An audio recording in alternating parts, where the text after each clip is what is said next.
Ladies and gentlemen, keep the applauses going. Let's give them a standing ovation. The all-woman Delhi Police Band.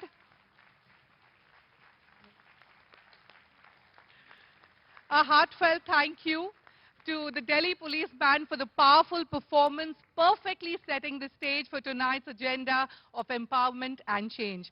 Also, ladies and gentlemen, they won the best marching contingent on Republic Day. A huge round of applause once again. Thank you, everyone. Thank you so much for joining us here tonight. Thank you so much.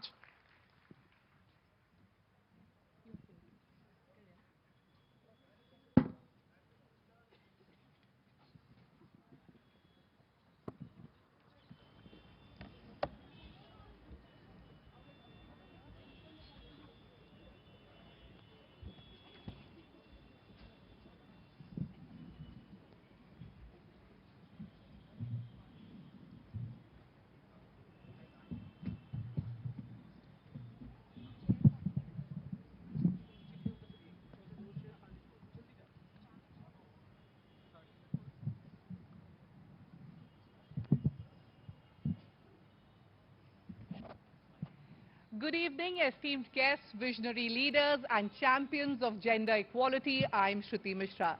Welcome to a pivotal moment in our journey towards a more inclusive world as we unveil the second season of CNBC-TV18's Future Female Forward. Tonight we gather under the stars of hope and the spirit of change to propel the mission of achieving gender parity from vision to reality. Our journey continues with unwavering commitment, illuminating paths and breaking barriers to celebrate and empower the women of today and tomorrow. Future Female Forward is not just another project for us. It's a moment, and we are committed to scale it to newer heights until gender parity becomes an absolute reality. A mega initiative aimed at dismantling the barriers of gender equality, fostering inclusive growth, and celebrating the achievements of women across all spheres of life. And it's a platform where leaders, innovation, and change makers unite to share insights, forge partnerships, and drive actions that male gender parity and sustainable and non-negotiable reality. Our commitment is to inspire change, empower voices and accelerate progress towards a world where every woman and girl can realize her full potential and is free from bias and limitations. Now it's my honor to welcome a champion of gender equality, CNBC-TV18's managing editor Shaheen Malik, to share her insights and lead us to the heart of tonight's launch. Ladies and gentlemen, a huge round of applause for Shaheen Malik.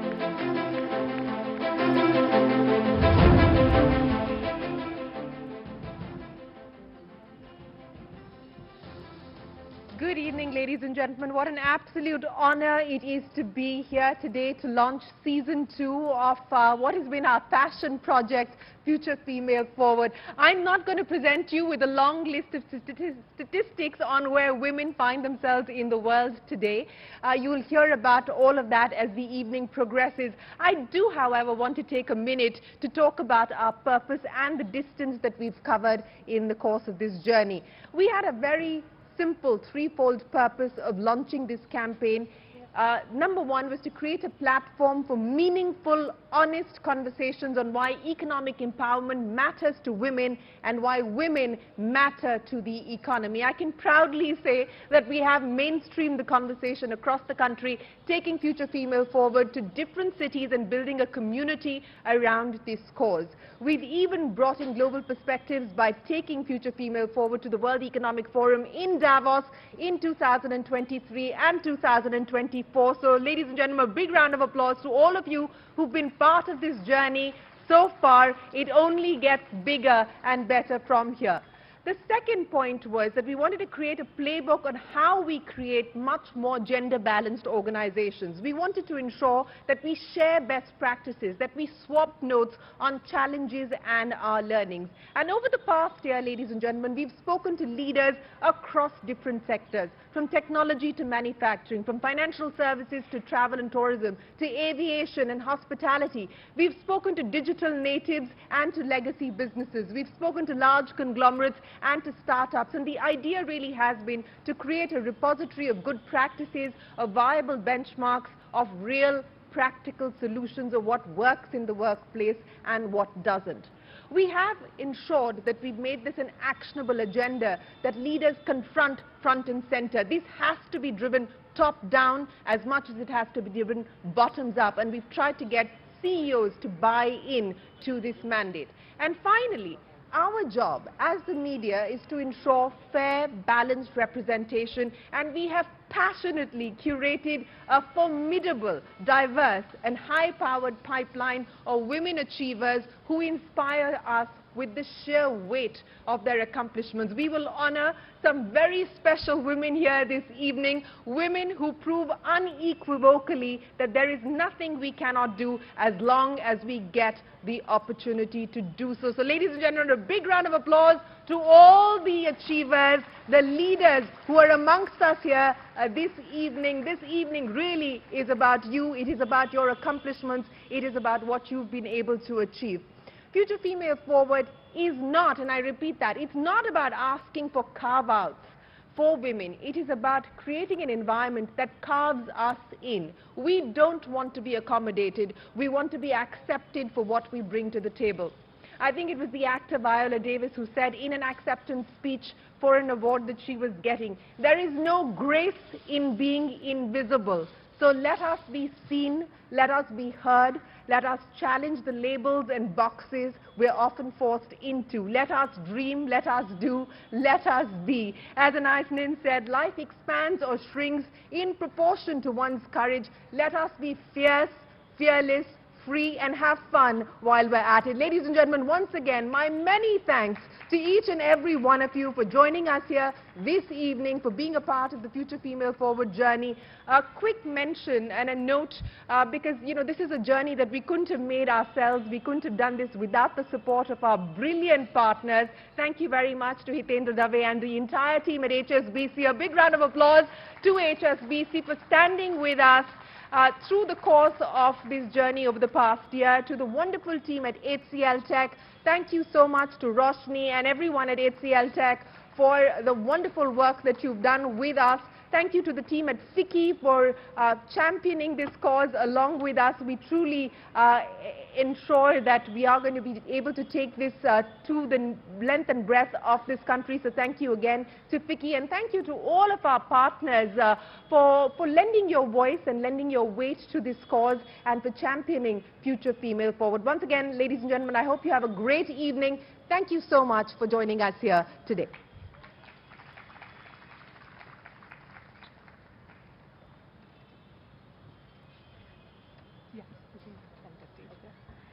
Thank you, Shireen, for setting the tone for tonight's mega launch of Future Female Forward, the Women's Collective. And may I now request you to continue being on stage, to continue with us for the next session. Ladies and gentlemen, I'm all excited to invite our partner on stage, Mr. Hitendra Dave, the CEO of HSBC India. Mr. Dave is recognized for his pivotal role in advancing women empowerment initiatives, fostering an inclusive workplace culture and driving positive change within and beyond HSBC India. His unwavering commitment to gender equality has inspired countless individuals to embrace diversity, equity, inclusion, shaping a brighter and more equitable future for all. Please put your hands together once again for Mr. Hitendra Dave. Tonight marks a significant milestone as we unveil the living logo for Future Female Forward Season 2. This logo is not merely a static symbol, it breathes life into our collective aspirations and embodies the essence of our mission. It serves as a constant reminder of our commitment to progress, innovation and sustainability. It symbolizes resilience, adaptability and our unwavering commitment to progress. Join us as we witness the unveiling of a symbol that embodies our journey towards a more inclusive and equitable future. Ladies and gentlemen, continue. The applause is going.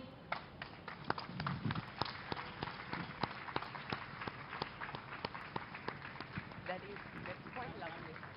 It is lovely. Picture. Hitendra, thank you so much for being here again with us for this edition of Future Female Forward. As you look at this living logo, as we breathe life into the F right behind us, Hitendra, I just wanted to understand from you what the journey to you has meant so far.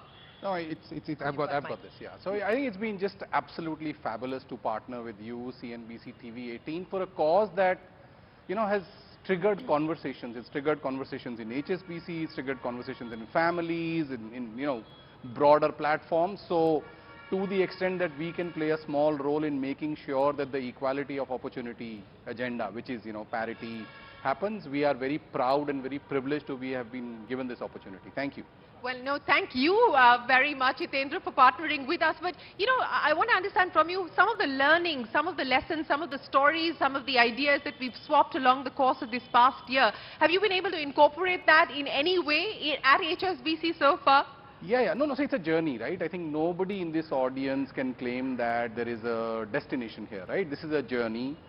What's really helped at HSBC, our partnership here, the visible partnership here, I think there is a lot more open conversation taking place, right? There's a lot of things that unconscious biases that we didn't want to accept, a lot of the fact that, you know, statistics don't lie, facts are facts, there is lack of parity, there is lack of representation. So the number one benefit has been open conversations.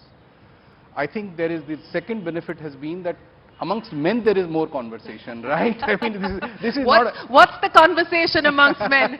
I'll take the mic off and tell you, right? Okay, so, but amongst men there is a realization that yes, maybe there are things that we just either consciously were not aware or unconsciously were not aware. So that's a good starting point, and I think we are beginning to see change in men, but we are beginning to see change in women. You know, the things that, you know, be confident, be yourself, don't try to be somebody else. As you mentioned, there is no grace in being invisible and things of that nature. So I see early signs of change, but it's a long road. It's a highway. This is not a small lane. It is a highway, and we've just gotten started. So is there a target that you've set for yourself on what you believe that you would like to achieve by the end of 2024? I think not so much in numbers. There are numbers at an organization policy. For example, I mean, just for the benefit of everybody in the audience, we are one of the few organizations globally that discloses pay by gender, including for India. Okay, so that data then helps us have conversations internally, and plus it also brings out transparency, which is very important in this agenda, I think, and it also conveys a degree of seriousness, right? But otherwise, I think the processes we have for recruitment, for promotion, for year-end evaluations and all those things, there is a fairness angle reviewed, and that includes review by, you know, people with, you know, like for example, our interview list now have to have a certain number of women, the interview panel has to have a certain number of women, and the outcomes, if they are consistently going one way, either way, there is a review. So like I said, the conversations have been very, very helpful. As an organization, we can see the early benefits of genuinely actually having a more diversified input.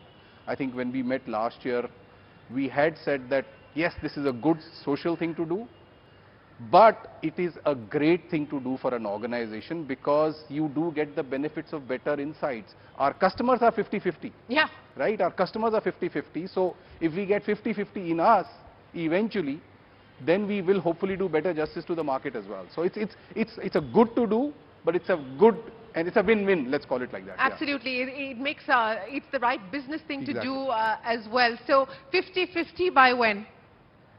Don't put me in a spot. I am going to put you on the spot. No. I think we don't want to, we will have 100% equality of opportunity. Okay? In that, if it's 100% women, it will be 100% women. Yeah. But it will never be 100% men because that doesn't seem right given the history and the background. The number one thing we are focusing right now is on equality of opportunity. There will not be any woman applicant, promotion situation, transfer situation where there will be biases which get away without any explanation or repercussion. So that's, I think we are focusing on equality of opportunity. hopefully that results in equality of the representation. And that is what we're focused on as well, creating more equal opportunity workplaces, creating workplaces that remove the biases, that allow for merit to truly be recognized and rewarded. Hitendra Dave, always a pleasure. Many, many thanks. Ladies and gentlemen, a big round of applause for Hitendra Dave and HSBC for partnering with us for Future Female Forward. Thank you, Mr. Dave, for sharing your perspective. Shireen, request you to kindly stay on stage. Ladies and gentlemen, amidst the celebration of remarkable achievements, we pause for an enriching fireside chat titled, "She's the Future and She's Ready to Land." This captivating conversation spotlights the inspiring journeys of women, endless which are charting new paths and modeling success, and we honor outstanding accomplishments.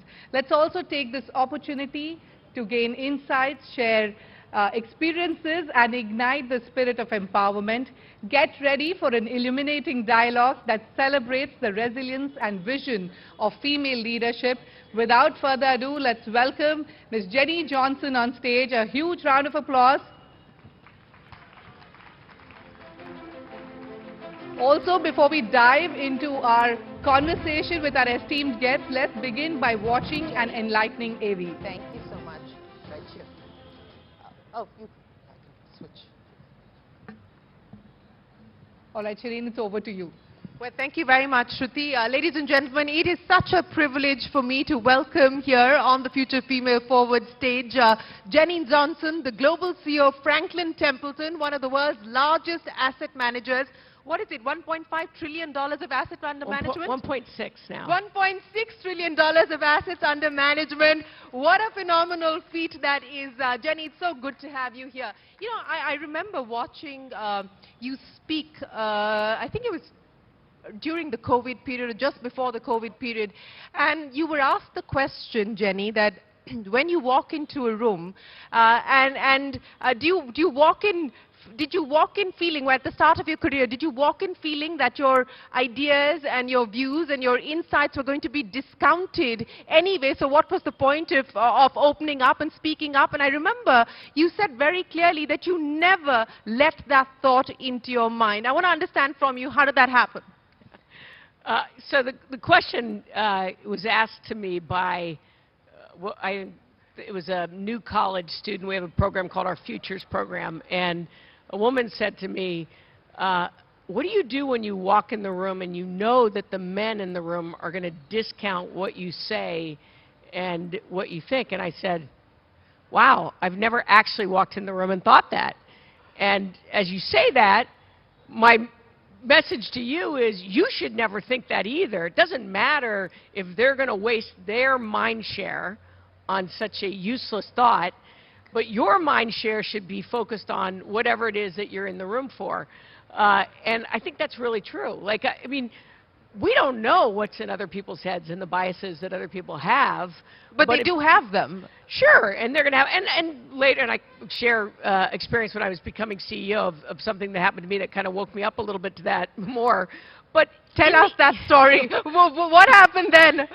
But in the end, it doesn't do you any good, yeah, right, taking your mind share. And the story that happened to me is, as I was, the company was struggling a little bit, and we were going to do a big acquisition that was of a company called Legg Mason that was going to double the size. And so they were thinking about moving me into the CEO role. And I had done a Spencer Stuart study where one of the features that came out was that I had exceptional followership in the firm. I've been with Franklin Templeton for 33 years, and I had exceptional followership. Fast forward a few months later, we're going to do this acquisition, and some of the board members were nervous about changing the CEO, and one of them said to me, Jenny, how do you feel about being CEO of this combined company? And I said, you know, I think it's a really difficult time in the asset management industry, but I am highly motivated and very excited. I have a lot of ideas of things that we can do. And so I walked out with my CFO, and he said, great answer, showed strength. And then I got a phone call that I had created a gender divide in the board. I had created the gender problem, because the women liked my answer, but some of the men felt like I wasn't really a team player, because I should have said, I'm really excited to work with the executive chairman, Greg Johnson, and I'm excited to work with the CFO, Matt Nichols. And what was crazy about that is they were genuinely trying to do what's right for the company. I don't think anybody had a conscious bias around it. But one is, I'm pretty sure there wasn't a man who was going to answer the question that way. And two, that it was suddenly my issue. And they had this data point that I had exceptional followership, and you don't usually get followership unless you're a team player.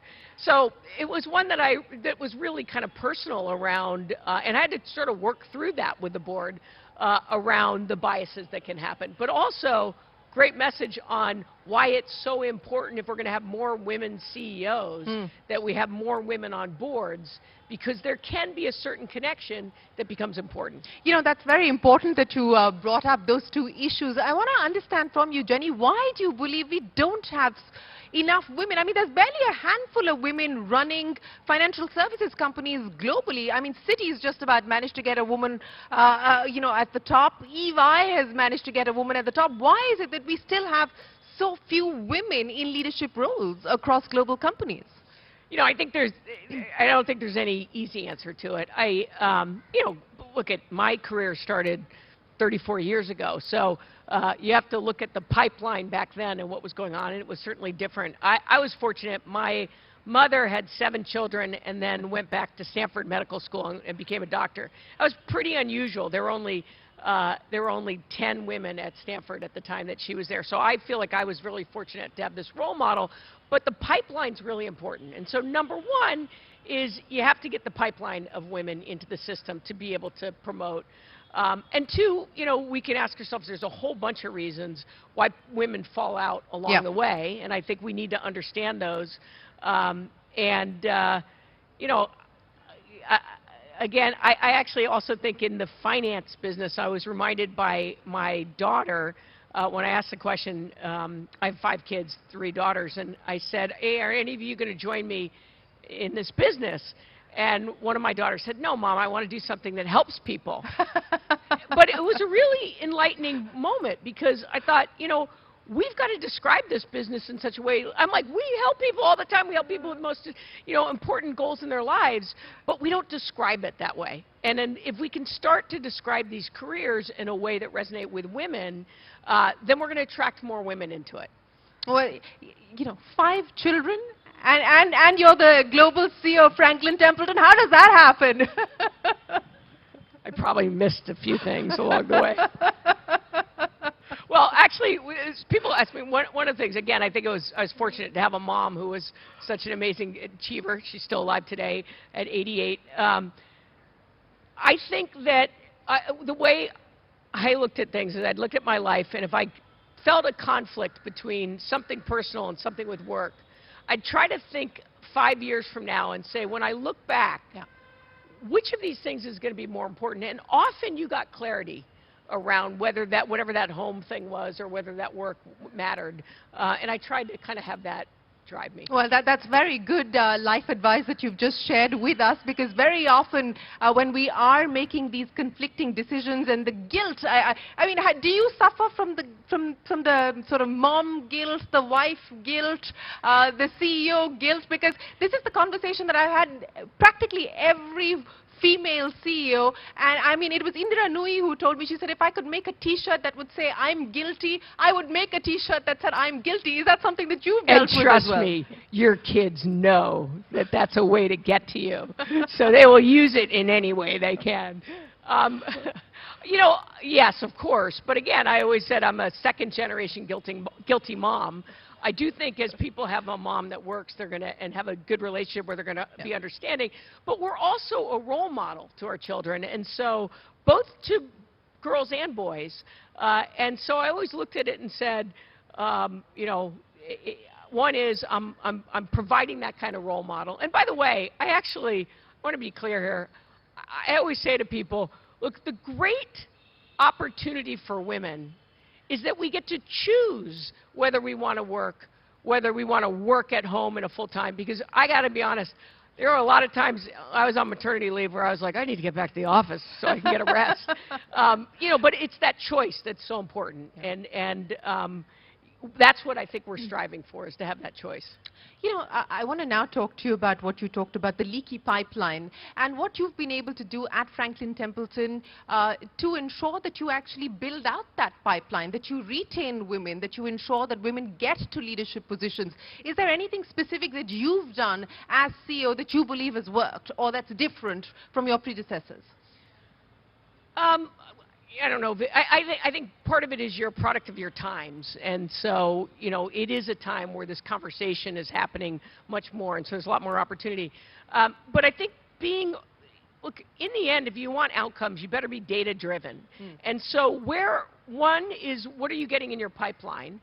And if you're just going to recruit from the same schools in the same ways, you're not going to change your pipeline. So we found, recruiting from different schools, we found that a job description, depending on the language you use in a job description, it will attract women or not.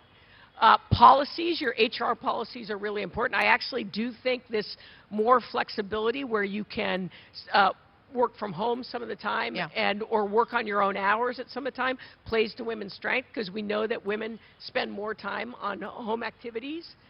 We have to understand why they fall out of the pipeline along the way, or why for every 100 men promoted, only 87 women are promoted, right? So that immediately, and you got to really understand those choke points, and then as a firm, improve on them. And for the men in the crowd, one of the best things that you can do to help women is to actually sometime, as a leader in your firm, say, hey, I've got to leave the office today because I'm going to go take my daughter to the doctor.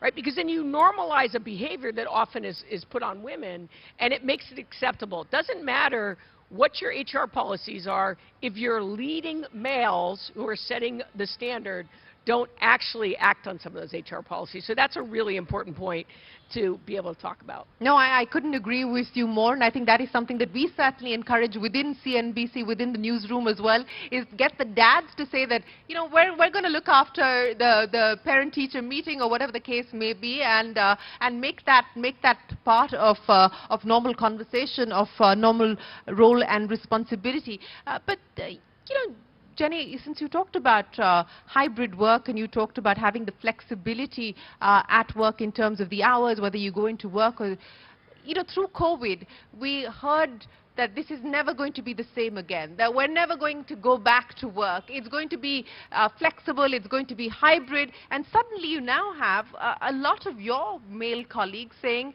hey, no way, come back to office or you get the boot. And that seems to be now the sort of dominant conversation, the dominant diktat. How do you see this? So, believe me, there's a lot of debate in the firm on this topic. Look, I am a believer, and, you know, Franklin Templeton has offices in 35 countries, over 100 offices. We don't have a meeting without somebody being on a video, right? It's just, by the nature, we're very dispersed as a company. And so we actually, pre-COVID, created an environment where you had people on video. I talk to colleagues who I work with who say, I have to have my team in every day. And then I will ask the question, okay, so, you know, if you live in New York City, probably if you live in Delhi or Mumbai, you can end up easily traveling an hour to commute to work, sometimes an hour and a half. That's 2 to 3 hours a day that you are asking your employees to not be with their family, not to take care of themselves and work out. So if they're going to make that trip, then you better make sure that their time in the office is valuable. Because if they're going to sit in a cubicle and interface with just people not connecting through meetings or things, they're going to question your judgment of making them come in. And so we're really focused on, one, trying to create some amount of flexibility, but, you know, it's also important that you do get to know your colleagues, and so you do come in 2 to 3 days a week. And, by the way, if a particular week requires 5 days, we want that too. But we're also going to be respectful that if you need to leave because of something, and it can be accommodated in your work, we're going to try to do that. And I think ultimately this is going to show up in people's turnover numbers, right? Either you're going to have those who are more flexible, not getting the same kind of financial results, and you'll look at it and say, I need to pull people in more, or you're going to say, wow, these companies that are requiring more restrictive policies on coming in the office are having higher turnover. I think the jury's still out. I don't think we know this one yet, and I think it's going to be really important to keep our eye on it. Yes, I think that this is still work in progress, and a lot of people are grappling with what the right answer to this is going to be. But Jenny, you know, you're here in India. You've been a long-term observer of India. In fact, I don't know if, how many of you know this, but Jenny spent 6 months here in India. At this time, you believe that it's different, Jenny? It feels different, the India story to you? Why is that? Well, I always laughed because the most skeptical people about India were Indians, okay? They would always tell you, I'd be like, oh my gosh, it's a country with 56% of the population under the age of 25, great education system, there's so much opportunity here. And they'd be like, yeah, no, they're going to mess it up. We're going to mess it up. For the first time, and it was really a year ago, it was palpable, the feeling of excitement and genuine belief in opportunity that I think that India feels. I genuinely believe that this is India's decade. And there's a bunch of reasons why that is. So not only are those key sort of within country, but you have a world that is shifting supply chains. So because of the India-China relationship, because of people seeing during COVID, the China +1 supply chains can be really important. So when supply chains are moving, that's an opportunity to capture, right? So India has a natural opportunity to do that. There's a real desire to improve people from poverty and jobs like manufacturing. And so if you get the corporate policies and the government policies right, you're going to be able to track that, and you already see that happening. So I think there's a convergence of a lot of things. You have a government that's trying to be very organized in their economic policies. And so as those things are, the convergence of all those things feels like it's really India's time. Well, this could be India's decade. Jenny Johnson, thanks very much for that vote of confidence. But, you know, Jenny, I also want to understand from you, and since we were talking about data, what is the data telling you about women investing in the markets? I mean, we've seen that story take off significantly here in India. Of course, we're still scratching the surface in general. But what are the global trends at this point in time telling you about women and the markets? Well, so they claim that women are actually better investors, partly because they stay in the market and they're less emotional about the market, which is kind of funny. Considering that's something that we're always beat with, right? That's right.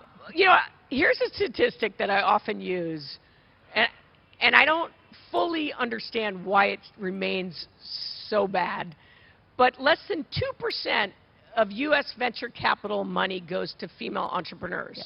And the female entrepreneurs that actually got money have twice the return of the average venture capital fund. Yeah. Now, 57% of the women who are turned down say, I was turned down because the venture capitalists didn't understand my business case. They didn't understand what I was trying to do. And only 12% of VCs are women. So my conclusion there is that well, I'll give you two examples that made it kind of resonate. We invested in a company called Rent the Runway. Yeah. In Rent the Runway, you literally can rent a designer gown for an event. And there's a lot of pressure for women not to wear, I don't know what it's like in India, but in the U.S. to wear the same gown. It's on steroids. It's on steroids here, I assure you.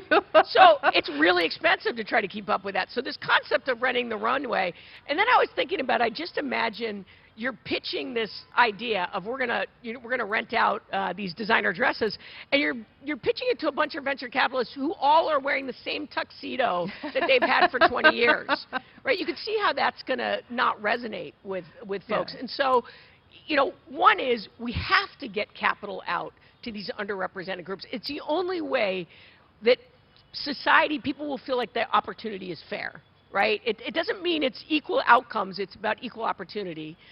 And therefore, I genuinely believe you need a diverse group in your investment team, frankly, to get the best investments, because you're going to see opportunities other teams who aren't as diverse are going to miss, and it's going to be better for everybody with that. So that's my thinking about women. Are you looking at backing women entrepreneurs here in India? We've got a whole bunch of them here in this room, and they'd be delighted to hear what you have to say. Are you going to be, the applause tells you the story, are you going to be backing female entrepreneurship in India? We actually have a female venture fund in the U.S. that just invests in, it's run by women VCs and invests in female entrepreneurs. So maybe we need to extend it here. You most certainly need to extend it here. There's plenty of opportunity. But Jenny, before I let you go, the single piece of advice or the best piece of advice that you got, whether it was your mom or a mentor or somebody else, and the piece of advice that you leave your daughters with. I guess I'm going to say, well, people ask me about leadership. It's not exactly advice, but it's my view on leadership, which is what I now give to others, and I think I collected from my parents. And I call it the 4 Ps: people, passion, purpose, and persistence. People, surround yourself with great leaders, great people. You know, as a CEO, you're only as good as your team, and then their team and on down. Passion, love what you do, and you don't feel like you're working ever if you really love what you do. And I have a caveat now, since my daughters are singer, actress, and documentary filmmaker, and it needs to support you. I forgot to say that at the time, so there's the little questionable there. But that's the passion. Purpose, to talk about your business in a purposeful way. At Franklin Templeton, we help people achieve the most important goals of their life, and that enables people to be passionate about following you on that. And then persistence. You are going to have trouble at times, and it is all about how you dust yourself off, get back up, and get back into the game. Jenny Johnson, an absolute pleasure. Thank you very much. People, passion, persistence, and purpose. The 4 Ps here from Jenny Johnson. We wish you the very best of luck and appreciate you joining us here on the Future Female Forward stage. We look forward to having you back in India, since you do believe that this is going to be our decade. Jenny, many thanks indeed. Ladies and gentlemen, a big round of applause. Thank you, Jenny Johnson, for the absolutely candid and insightful chat. Request you both to kindly remain on stage. Jenny, request you to kindly come back on stage. We begin our felicitations now. We continue to celebrate our remarkable achievements. Let's move to our first set of felicitations honoring individuals who have made significant strides in their fields, breaking barriers and setting new benchmarks for excellence. I would also like to invite on stage Ms. Neha Kirpal, the former President of the Federation of Indian Chambers of Commerce and Industry, and Ms. Nivruti Rai, the Managing Director of Invest India, to kindly join us on stage. A huge round of applause, ladies and gentlemen, for Neha Kirpal and, of course, Nivruti Rai. Let's kick off this segment with a presentation of an inspiring story.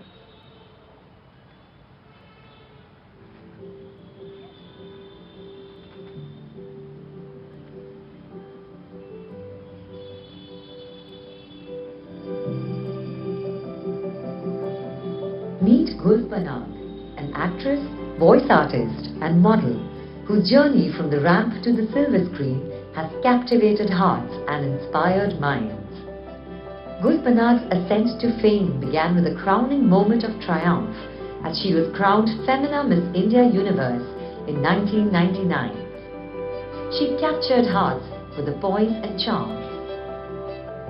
Beyond the glitz and glamour, Gul Panag is also a vocal advocate for social causes, using her platform to champion gender equality, environmental conservation, and road safety initiatives. Her unwavering commitment to making a difference reflects her beauty not only on the outside, but also within. Through her artistry and activism, she embodies the spirit of resilience, empowerment, and the pursuit of excellence. This is my time. Ladies and gentlemen, please welcome Gul Panag to the stage, a trailblazer in entertainment, activism and aviation. She also embraces the thrill of off-roading. Her dedication to social change and challenging controversies inspires countless women and girls. She has seamlessly, shattered stereotypes, providing passions and have set no boundaries. Her advocacy for social change serves as an inspiration to countless individuals. Congratulations, Gul Panag, ladies and gentlemen. A huge round of applause. You know, I could go on and on and on talking about Gul, because she's just an absolutely fabulous person, and she is, you know, she's not just beautiful on the outside, but she's an absolutely amazing person on the inside, thoughtful, considerate, and whip smart. Gul, you know, as you stand here on this stage today, as you've got a lot of young women who are looking up to you, looking at your journey, you know, what are the life lessons that you would like to share here with them? Thank you, Shireen, and thank you, CNBC-TV18, for this incredible honor, and to be able to be on the stage with such accomplished August women and in a room filled with such accomplished people. I'm truly humbled and honored, and thank you again, Shireen. Well, the one advice that I would like to give is question everything. Question everything, because chances are you've been told something isn't possible because somebody has decided that for you. And when you start questioning that, the scientific temper which is inherent in all of us, which becomes latent because we decide, somebody has decided for us what things should be like, you start beginning to questioning that again. So question everything is the one thing that I'd like to say. Question everything, and that is very, very good advice. But Gul, before I let you go, what's the dream that you now have for yourself? I mean, she's multifaceted. She does it all, including now turning entrepreneur. What's the single biggest dream that you have for yourself today? Wow, there are lots of dreams. I'd like to convert them into goals, but the one big goal that I have right now is to curate an environment where we can all experience everything we wanted to experience, whether it's the love for photography, astronomy, the outdoors, cycling, motorcycling, the off-road adventures, camping, glamping, all in one universe. So I want to be able to give everybody the opportunity to decide what are we doing this weekend.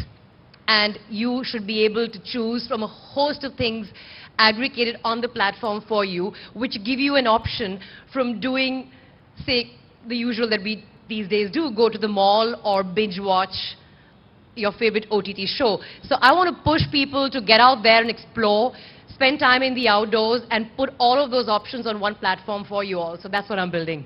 Well, we wish you the very best of luck. Congratulations, Gul, and thank you once again. And this is the Future Female Award icon. So thank you very much for joining us here this evening. Ladies and gentlemen, Gul Panag.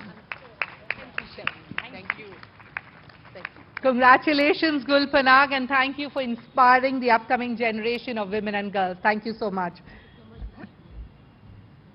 Moving on, as we honor the next trailblazer, let's first take a moment to watch her journey.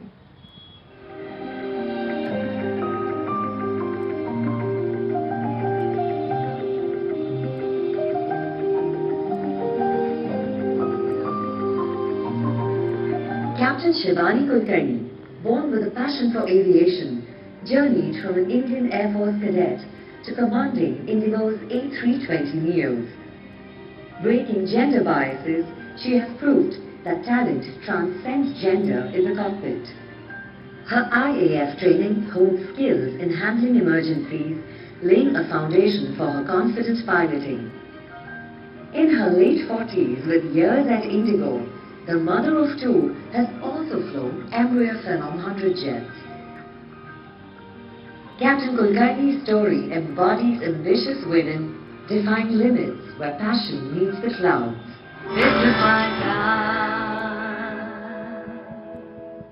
Ladies and gentlemen, please put your hands together for Shivani Kulkarni. From an Indian Air Force cadet to commanding Indigo A320 Neos, the journey of Captain Shivani Kulkarni is nothing short of inspirational. Defying gender biases and showcasing that talent knows no gender, Captain Shivani Kulkarni has emerged as a role model for women aspiring to reach for the skies. Congratulations, Captain Shivani Kulkarni. Request you all to kindly come on stage. Ladies and gentlemen, a huge round of applause. And thank you for your pioneering spirit and for inspiring ambitious women to transcend limits. Congratulations. Captain Kulkarni, what an absolute honor it is to have you amongst us this evening. You know, for me, this is particularly a proud moment, a personal proud moment as well, because I am the daughter of an Air Force officer, fighter pilot, and she was in the Indian Air Force, so this is particularly a thrilling moment for me, Captain Kulkarni. It's great to have you here on this stage. But, you know, your daughters are here as well. To all the young women who are watching you, what is it that you would say?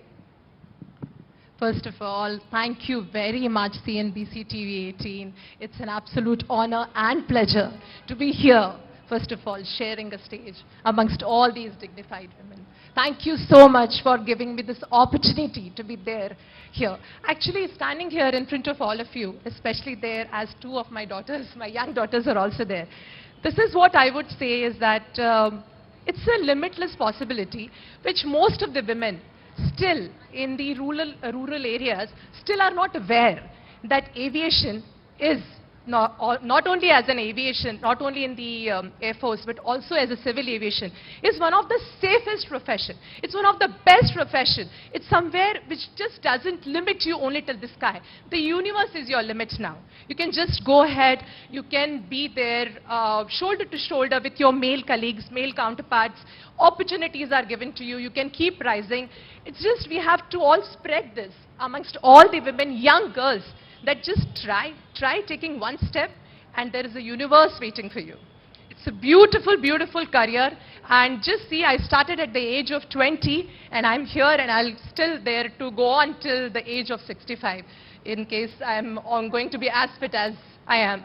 So thank you so much for that, and that's my word of... Ladies and gentlemen, sky truly is the limit. Captain Kulkarni, thank you so much for joining us here and for being a future female forward icon. Ladies and gentlemen, a big round of applause. Appreciate you joining us here this evening. Thank you so much. Yeah, it also is my privilege and pleasure to welcome here at the Future Female Forward Summit a fierce and also very fun woman.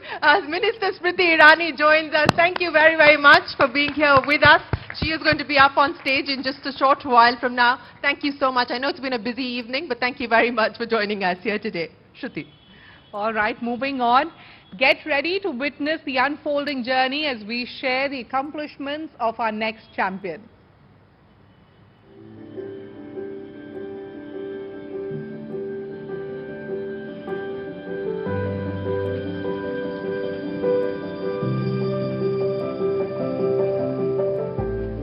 Harini Kikar stands as India's pioneering female firefighter, breaking stereotypes.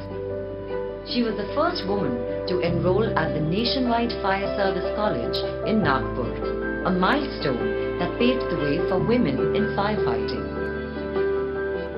Joining the Mehsana Fire Station in 2006, Harshini's career soared, culminating in her becoming a senior firefighter at ONGC.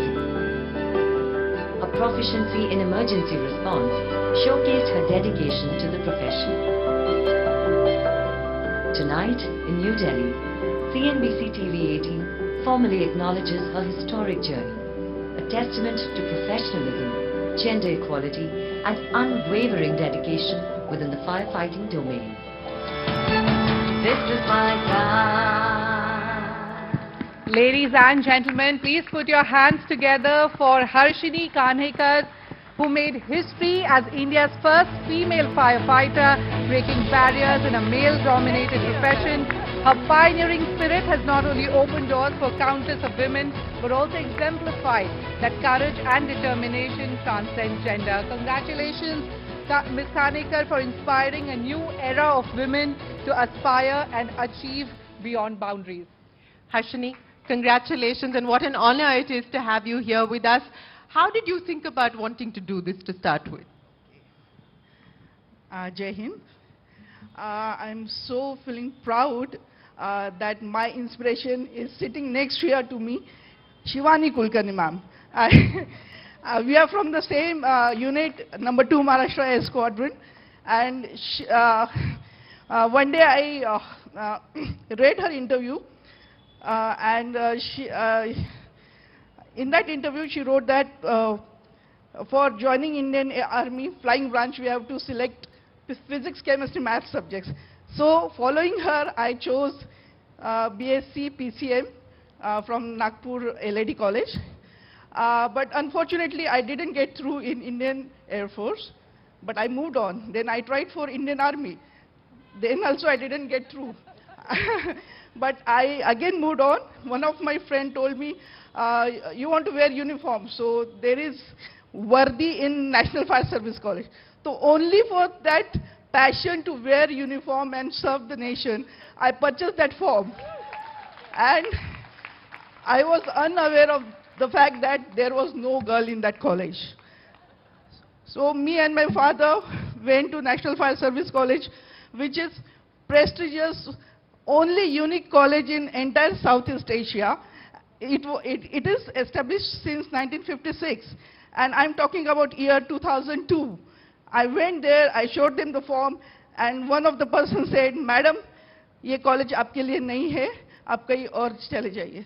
I said, "Sir, it is written there. They want BSc graduates, and I am a BSc graduate with physics, chemistry, maths, and the same subject was required at National Fire Service College." And he said, "Madam, हम यहाँ पे पढ़ाते हैं, आप ऐसा कीजिए, Army, Navy, Air Force join कर लीजिए. This college is not meant for you." And I'm very thankful to that man. I took into in my mind that now I'll show them, I'll come to this college and show them.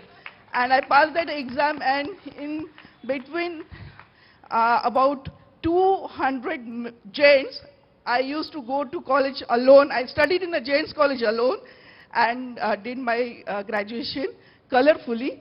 Many people ask me, "Harini, you must be feeling odd." I used to say, "No, they must be feeling odd." Thank you. Thank you so much. Thank you so much, CNBC. Thank you. Harini, thank you so much. And, you know, I think for all the men who are watching you today, my God, I'm sure they feel a sense of pride as well to watch you here on this stage. And this is really what we're talking about. That's why Future Female Forward is about collaboration, it's about community. And how lovely it is to see this connection here between Captain Kulkarni and Harini. And that's what we're hoping to do, is to build connection and build a community of strong women who chase after their dreams. Thank you very, very much for joining us here this evening. Many congratulations, Harini Kikar, and what an incredible journey. Now, before we proceed, let's share a brief glimpse celebrating another journey.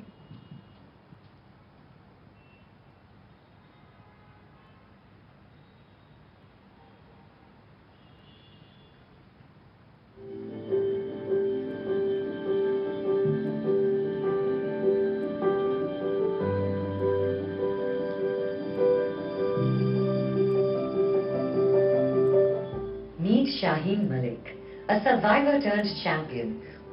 Shaheen's odyssey began with unimaginable horror as she fell victim to a vicious acid attack. Yet, from the ashes of tragedy, she rose fueled by unyielding resolve to defy despair and reclaim her life. In 2015, she founded the Brave Souls Foundation, a sanctuary for survivors like herself, offering solace, support, and a glimmer of hope in the darkest of times.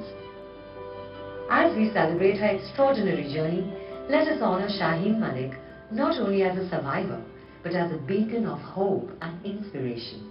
Join us as we delve into the remarkable story of Shaheen Malik, a testament to the power of resilience, compassion, and the triumph of the human spirit. This is my time. Ladies and gentlemen, please put your hands together for Ms. Shaheen Malik with a huge round of applause. Ms. Malik's activism and efforts in championing the cause of women's safety and empowerment reflect her dedication to ensuring justice and equality for all. Let's celebrate Shaheen Malik, a true warrior in the fight for women's rights, whose work continues to light the path towards a better future for every woman and girl. Absolute pleasure, Shaheen. Thank you so much for joining us.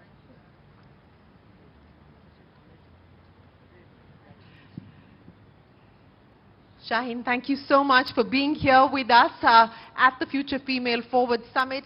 To start with, I want to understand from you, it obviously hasn't been an easy journey. Where did you get the strength? Where did you get the resilience? And what is it that you would like to leave here as your message to this room full of women? First of all, I want to thank CNBC and TV18 to give me this opportunity. Of course, it's very difficult कि किसी के साथ acid attack हो जाता है और फिर उससे निकल कर जाना और दूसरों के लिए काम करना, मतलब इट्स चैलेंजिंग, काफ़ी स्ट्रगल रहा मेरे लिए भी ये. पर एसिड अटैक होने के बाद जब मैंने ये जाना कि कोई ऐसी चीज़ नहीं है जो मुझे खुशी देती है, मैं बहुत डिप्रेस रहने लगी, कुछ लगता नहीं था कि मैं क्या करूं, मैं कहाँ जाऊं.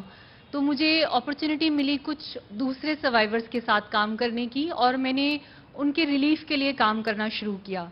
जब मैंने उनके रिलीफ के लिए काम करना शुरू किया और उनके स्ट्रगल को थोड़ा आसान बना पाई, तो मैंने खुद में एक सेटिस्फेक्शन फील की. मुझे लगा कि मैंने जैसे खुद के लिए कुछ अचीव किया है. तो कहूँगी वहाँ से मुझे रास्ता मिला कि मुझे कहाँ आगे बढ़ना है और तब से मैं सोशल वर्क में जुड़ गई. और अगर एक मैसेज देना चाहूँ to society, to the all women who are watching me, अभी जो मुझे देख रही हैं, कि आपका चेहरा आपकी आउटर ब्यूटी है, पर एक्चुअल में आप जो हो वो आप इंटरनली जो फील करते हो, जो आपके ड्रीम्स हैं उन्हें पूरा करने की हिम्मत रखते हो, वो हिम्मत आप हो. तो हमेशा एक हिम्मत रखें, कभी हार नहीं माने, अपने लिए तो लड़े ही लड़ें पर दूसरों के हक के लिए लड़ें. वही आपको एक असली महिला होने का जज्बा देता है.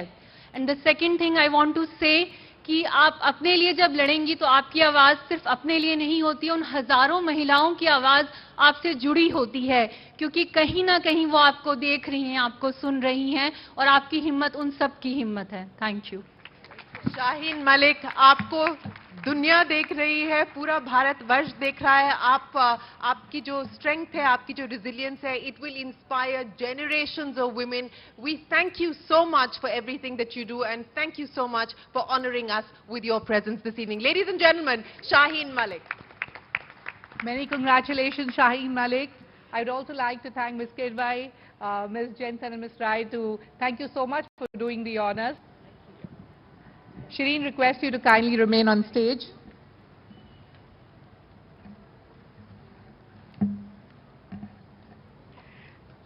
Now, before we dive into our next conversation with our esteemed guest, let's begin by watching an enlightening AV.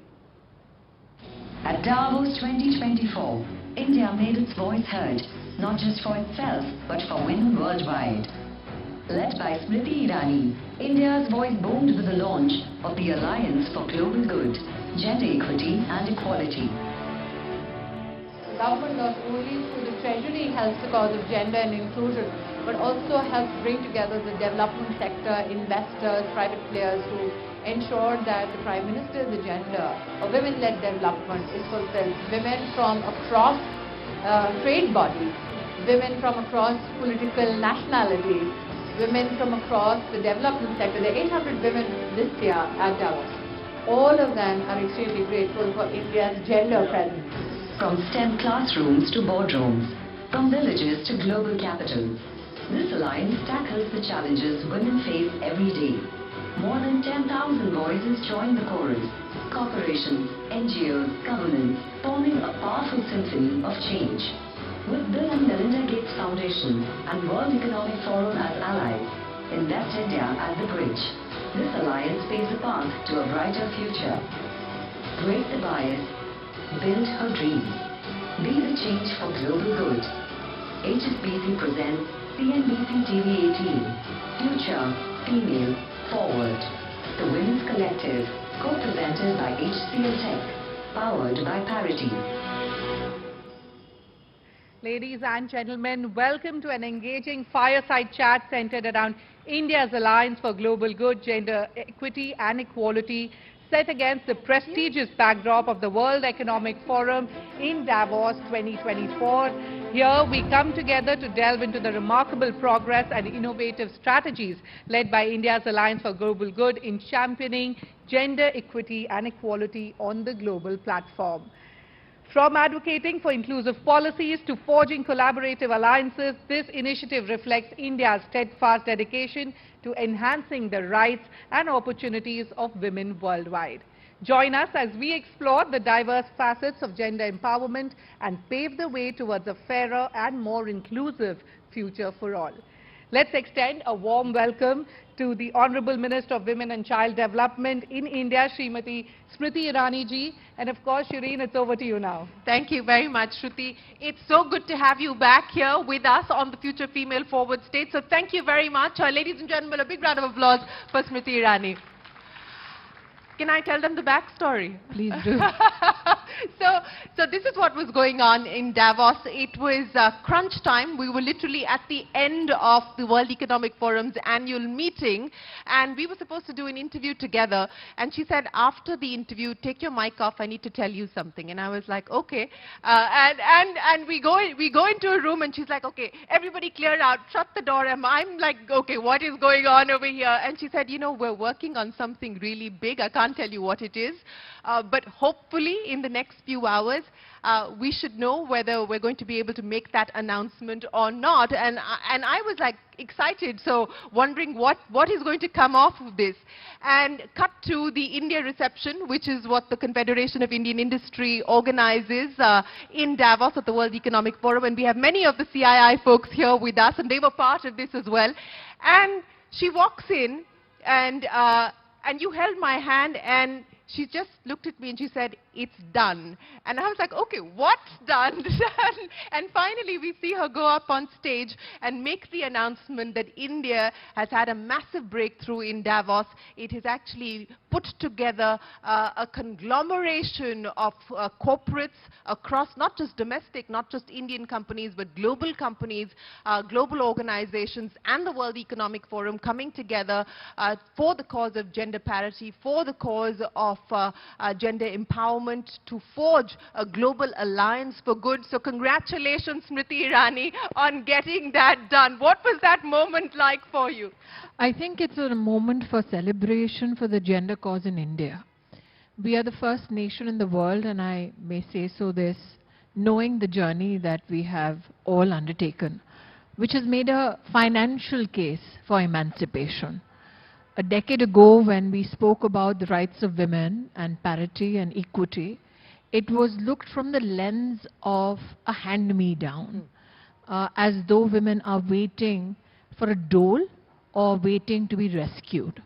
The fact that we have made a financial case from a female perspective, that we are shoulder to shoulder with any other gender contributing not only for national good but also global good, is a case India made. Case in point, domestically, Mudra Yojana was not a gendered financial instrument. When the Prime Minister started Jan Dhan Yojana, we had close to 240 million women who opened their bank accounts for the first time. But if you hear the Honorable President's speech to both Houses of Parliament, you recognize that now 30 crore Mudra loans were taken only by women in this country, which is a huge volume. What is a cause for great joy and celebration is that the NPA for such loans with regards to women is around 2%, which is a better fiscally disciplined way of engaging with financial institutions as compared to many corporates or many big financial institutions. If I look at it from an international point of view, when the COVID challenge came before us, globally supply chains were shutting down. Globally, there was huge friction with regards to supplies that were already available to combat COVID. And at that time, when we were, as a nation, never in a position to produce PPE suits, we came together, the industry and government alike. We created machinery and we regenerated raw material so that we could make PPE suits. Now, I still remember that in the month of March, when there was a lockdown, companies and government came together. There were 0 companies for PPE suits manufacturing in our country. In the next 3 months, which is by May, we had 1,100 companies. By June, we became the second largest exporters in the world. But what has been unsaid till now is that 80% of the workforce that turned up to make that PPE suit during the pandemic, that too during the first cycle when everybody was wishing it away and not stepping out of their homes, 80% of the workforce was female. So when the going got tough, the tough got going. The women got going. The women got going. And if I look at the COVID experience again, 6 million frontline workers are women. So you had 2.5 million Anganwadi workers and Asha workers who went door to door taking supplies, pharmaceutical supplies, testing kits. They went to every family in need and they helped provide medical services to them. These 6 million women who are the frontline workers, they went out when there was genuinely death staring at them in the face. So we've made a domestic and international case with regards to what women can deliver, not only on financial instruments, not only on financial opportunities, but especially when there is a challenge at hand.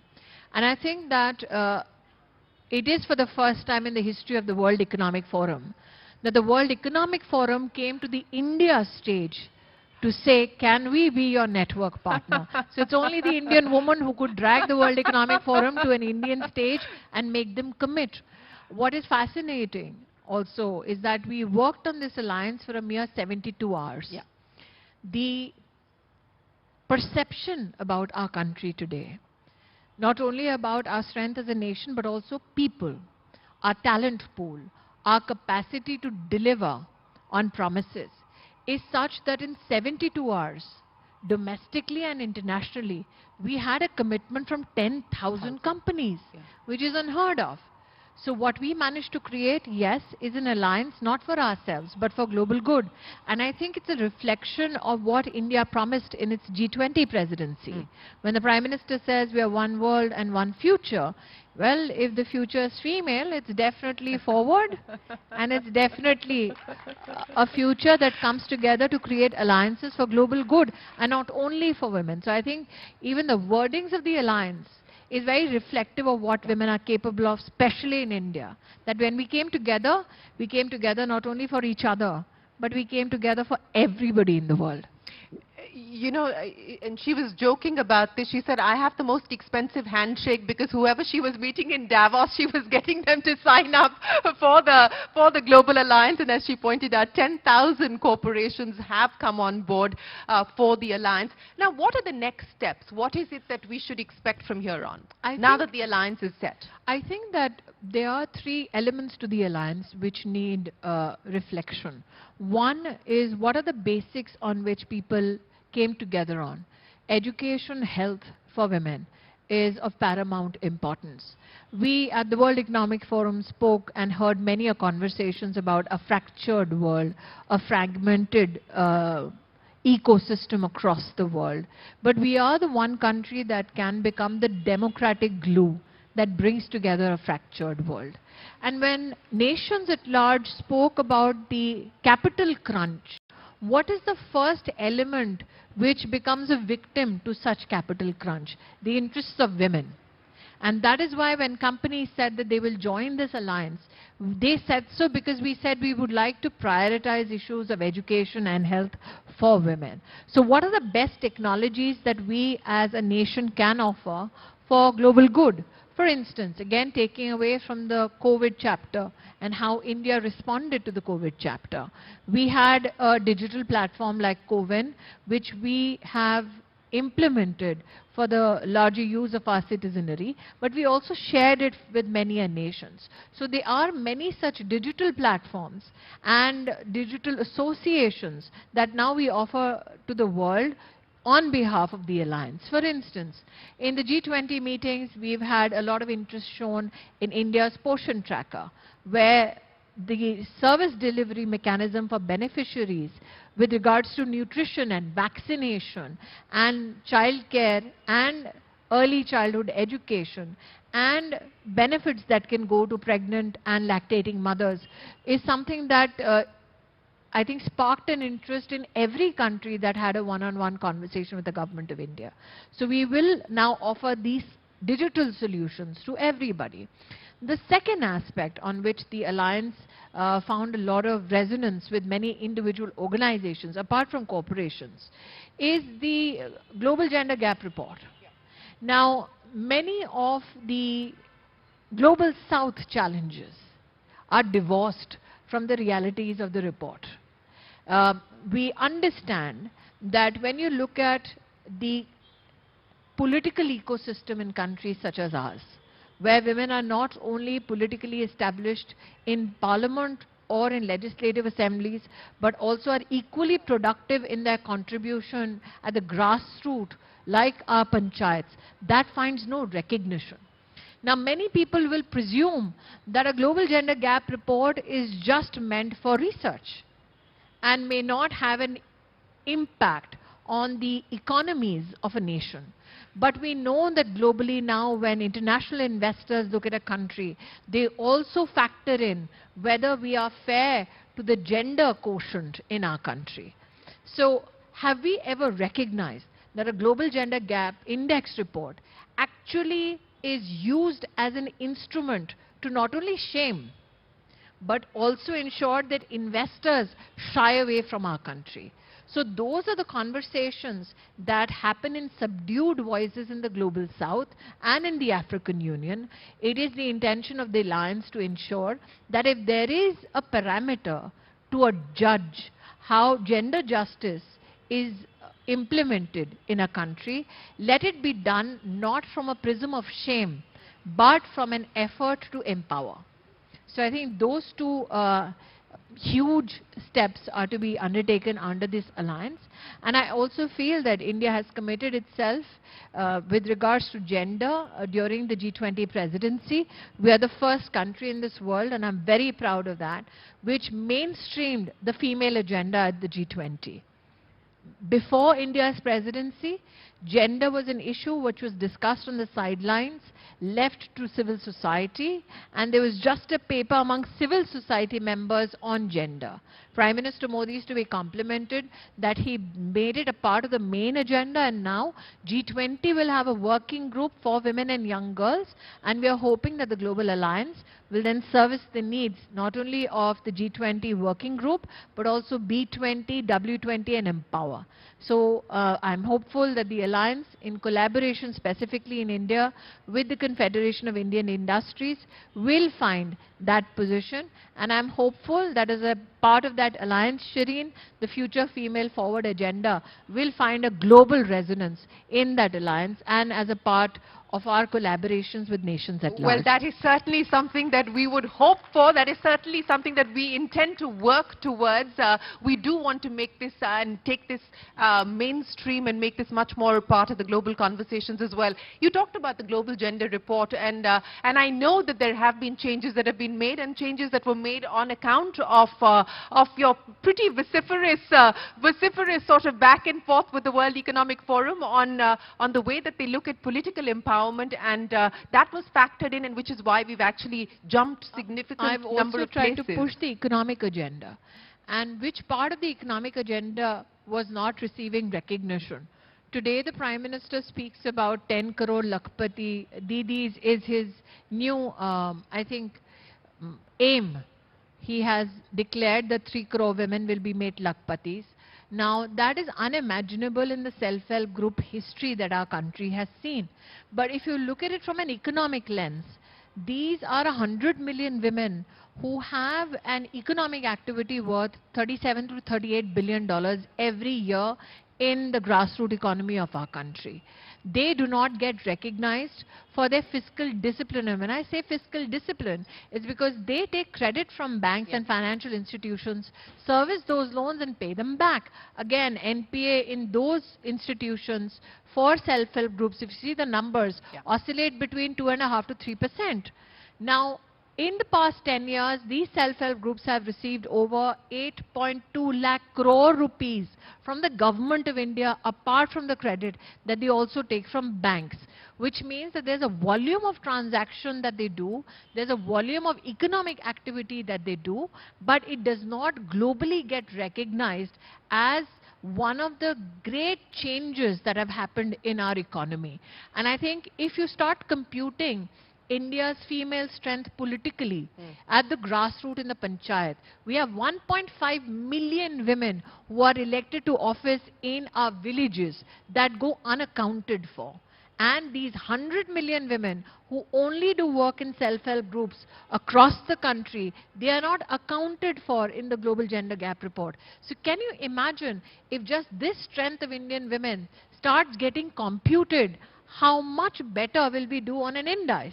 So as an Indian, and I'm not speaking as a minister, as an Indian, I don't mind competing. I don't mind somebody calling out when we have a challenge. What I do mind is when 100 million women make an effort and they don't find a voice. So that is an injustice that we reflected and we spoke to the World Economic Forum about. I know that it is a forum where there are many areas of platitudes, there are many statements given, but I believe in getting a written confirmation, and I'm happy that we got it from the World Economic Forum for India. So not only politically, but even financially, the computation now will be done.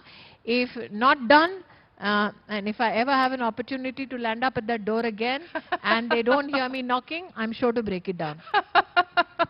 I am quite certain of that. I am quite certain of that. But Smriti Irani, you know, and again, it was pretty amazing to watch her in action, because there she was sort of doing all of these conversations, bilateral meetings. There were tons of sort of panel discussions and so on and so forth. And in the middle of all of this, we're standing, it's minus 14 degrees, and she's also Instagramming, and she's like, what's the hashtag for Davos 2024? And I was like, you're actually Instagramming right now? And she was pretty much doing it all herself. So I want to understand from you, what is the one piece of advice that you have got through the course of your career, while you were growing up, etc., that's made you who you are today? And what is the one piece of advice that you've given your daughter, for instance? I got an advice never to listen to advice.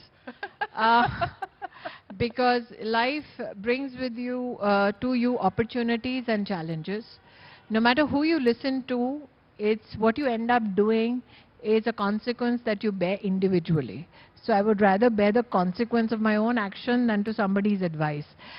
Insofar as my daughter goes, no advice was given by me to her. I only think that the only thing that I gave her was an assurance that as a human being, you're bound to fail. As a human being, you're bound to make a mistake. Doesn't matter what your gender is. But if you make a mistake, I'm always available to hear you out and not judge you. If you fail, I'm always there to love you unconditionally. And if you succeed, I'm happy to see you shine under the spotlight without me anywhere near you. So I think that that is good enough for a daughter or a son. And I also feel that the stories that you say, Shireen, that are told on this platform are also stories that we need to show our daughters. Today you had somebody who went to a firefighting college, who was inspired by a woman who wants to fly for the Air Force. Now, obviously, somebody heard somebody's story and got inspired. So I think if there is something that we can do for our daughters, is to ensure that these stories are told, these stories are heard, and that is how you pay it forward for the future female forward. Smriti Irani, what an absolute pleasure it is to have you here. Thank you very, very much for paying it forward and for joining us here on this stage. Once again, we truly appreciate your time. Thank you very much. Ladies and gentlemen, a big round of applause. Thank you so much, Smriti Irani and Shireen, for that engaging and meaningful conversation. Request you to kindly stay back with us as we continue to celebrate the incredible achievements in our journey towards gender equality. We now move to a very special part of tonight's event, the felicitation of remarkable individuals and organizations who have made significant contributions in advancing gender parity. Let's cue up a short video to showcase the first incredible journey.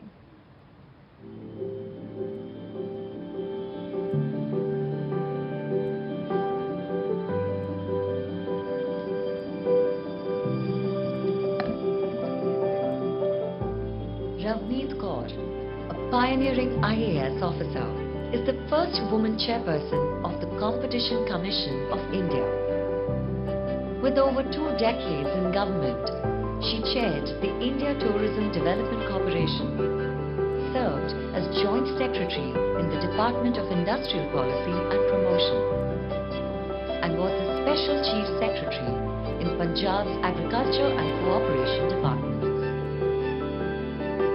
Hailing from Chandigarh, Kaur's CCI leadership marks a historic moment in India's administrative narrative, symbolizing gender progress and administrative excellence. This is my time.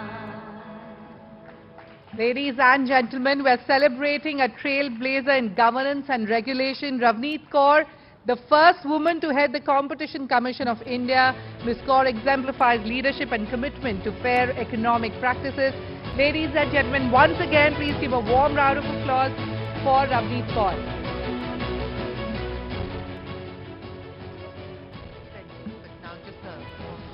But thank you very much for joining us here. The first chairperson, the woman chairperson of the Competition Commission. We in fact have two regulators, the SEBI headed by a woman, the CCI headed by a woman, and of course the finance minister is a woman as well. But Ravneet Kaur, through the course of your journey, take me through what have been those guiding principles that have got you to where you are today. Thank you. First of all, I thank you CNBC-TV18 for bestowing this honor on me and Honorable Minister, Madam, to be here at this very happy occasion. My journey has been one of where you decide what you want to do and you do whatever it takes to get there. That's the way to be there. Thank you. Short and sweet, and you will hear more from her in just a short while from now, so I'm not gonna give it all away just yet. But once again, ladies and gentlemen, what an absolute honor to welcome the CCI chairperson here with us. Thank you very much, Ms. Kaur, for joining us this evening. Congratulations, Ravneet Kaur. Moving on, I invite you to watch a brief video capturing the outstanding achievements of our next achiever.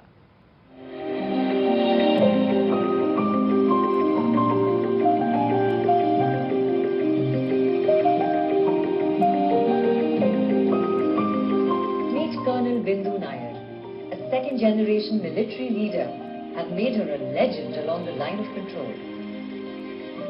Undertaking critical assignments with the Defence Research and Development Organization. Colonel Nair's journey is marked by feats of bravery and selflessness. Her unwavering resolve in the face of adversity has earned her the respect and admiration of her comrades in arms. Join us as we honor the extraordinary journey of Colonel Bindu Nair, a guardian of the frontier, safeguarding the sovereignty and security of our nation. This is my time. It's now time for the brave women protecting our borders with their courage and confidence. Please welcome Colonel Bindu Nair, a second-generation 4G who commands an engineer regiment along the challenging terrains of the line of control on the India-Pakistan border. Congratulations, Colonel Bindu Nair, for setting a high standard of dedication and, of course, courage. Thank you. Colonel Nair, what an absolute honor it is to have you join us here. I want to understand from you, you're commanding a regiment, you're at the LOC. What has this been like for you?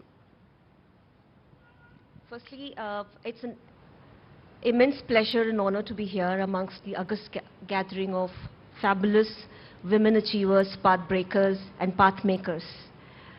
Thank you so much for CNBC-TV18 for giving me an opportunity to be here, part of your Future Female Forward. Thank you so much.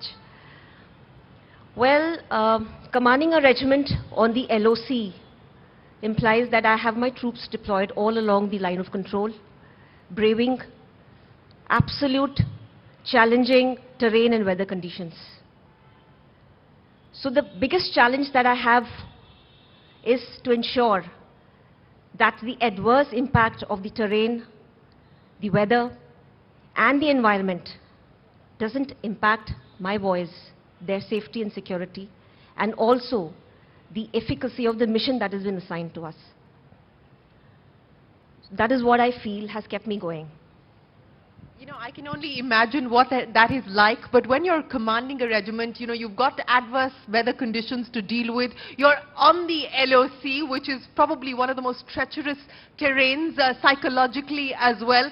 What do you do to keep the morale going, and how challenging has it been to win over the troops, so to speak? Well, Well, I would like to define the role of a commanding officer here, because that would precisely answer the questions you've just asked me. A commanding officer of a regiment is like a parent to the entire team that she commands. She's required to have the competence, the compassion, the vision, and the foresight to nurture her team, to mold the team into a formidable part of the armed forces. This entire process entails a lot of training, a lot of activity that imbibes discipline into the troops, and that is what is happening out there exactly. Well, we salute your compassion, your courage, your conviction, and your perseverance. Ladies and gentlemen, a big round of applause for Colonel Bindu Nair. Thank you very, very much for joining us here this evening. Many congratulations, Colonel Bindu Nair. Prepare to be inspired as we play the video highlighting the remarkable accomplishments of our next achiever.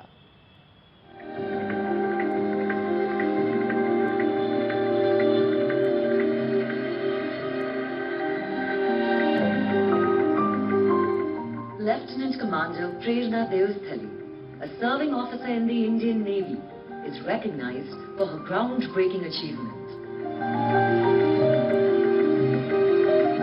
She holds the distinction of being the first woman officer to command an Indian naval warship.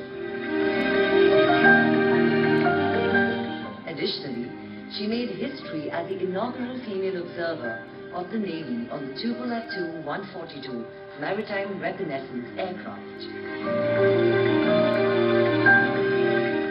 Recognized with the Naval Excellence Award, Lieutenant Commander Devasthali's commitment to service extends beyond her command roles. Within the dynamic realm of naval operations, Lieutenant Commander Prerna Devasthali's legacy is defined by her pioneering achievements and enduring commitment to service. This is my Another woman, ladies and gentlemen, that's making remarkable strides in protecting our coast is Lieutenant Commander Prerna Devasthali, Indian Navy. With her unwavering dedication and strategic acumen, she inspires and empowers countless women to pursue excellence in traditionally male-dominated fields. Many congratulations, Lieutenant Commander Prerna, for breaking the barriers and being an inspiration. I don't know how many of you heard that or truly understood it. She is the first woman to command a naval warship in India. This is history, ladies and gentlemen. Commander Devasthali, what an absolute honor it is to have you here with us. To start with, you know, the feeling of being able to do that, command a naval warship for the Indian Navy. Ma'am, it's absolutely an honor, and I feel grateful that the Navy considered me worthy for this command of a naval warship. And definitely, it truly says that believe in yourself, and I think I did believe in myself. And all the roller coaster through my life has paid me off, and I'm glad, I'm really happy about it. You're starting a new assignment in March. Take us through that. What are you most excited about? I'm going to take over command of INS Trincut. It's a fast attack craft in mid-March.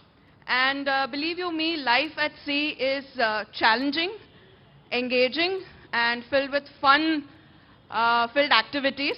One day you're chasing pirate and the pirate ship. Second day you're saving lives. Another day you are providing aid for a friendly nation. And finally you are representing the country somewhere miles away in another nation. Believe you me, the team, that is a family away from family, is something which you look forward for, and there is no I in the team, there's always we. And believe you me, all the missions that we accomplish is because of my team that we do it. Lieutenant Commander Prerna Devasthali, thank you so much for what you do. Thank you for the passion that you have shared here with us. We wish you the very best of luck as you start your new innings and maybe see many, many more of you in the Indian Navy. Thank you so much. Ladies and gentlemen, a big round of applause for Lieutenant Commander Prerna Devasthali. Many congratulations, Lieutenant Commander Prerna, and thank you so much for joining us here tonight. Moving on, can we please have the AV ready to shed light on the next inspiring story?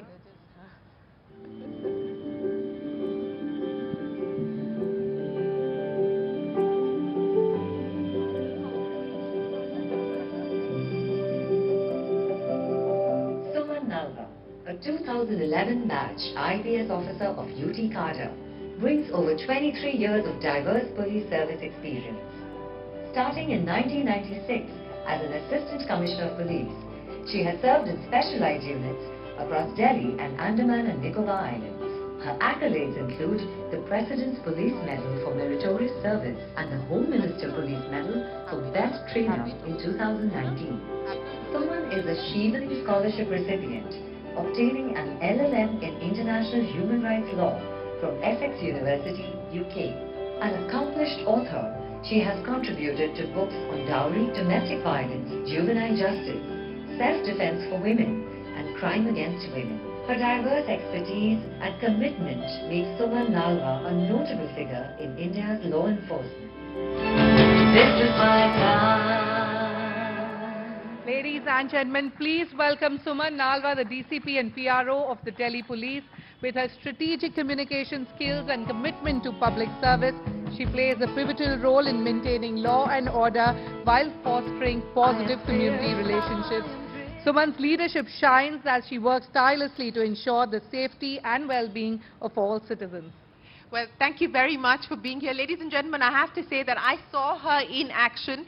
We were at the G20 in the Bharat Mandapam, and I'm telling you, quite literally, there was one sort of shadow that you would see constantly moving the corridors, and that was Suman Nalva manning her troops and making sure that everything was working like clockwork. So thank you once again for joining us here today and for being here with us this evening.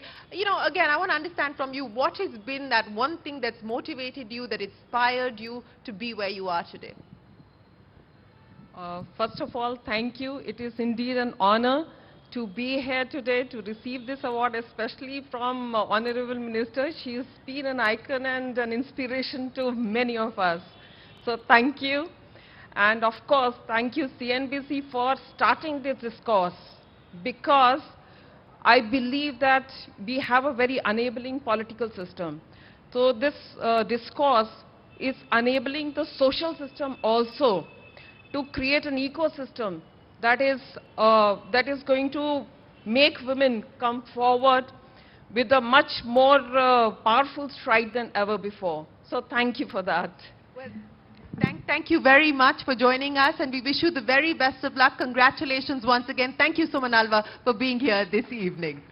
Many congratulations, Suman Nalva, and thank you for your inspiring work and the difference you continue to make every day.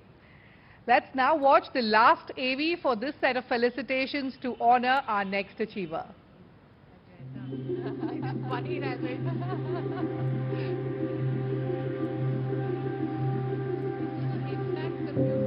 Aaya Sha, a seasoned social entrepreneur with over 19 years of experience, is the visionary founder behind Frontier Markets. She has created a transformative social tech commerce enterprise operating in 5,000 villages, impacting over 1 million households through a network of 25,000 Saral Jeevan Sahelis.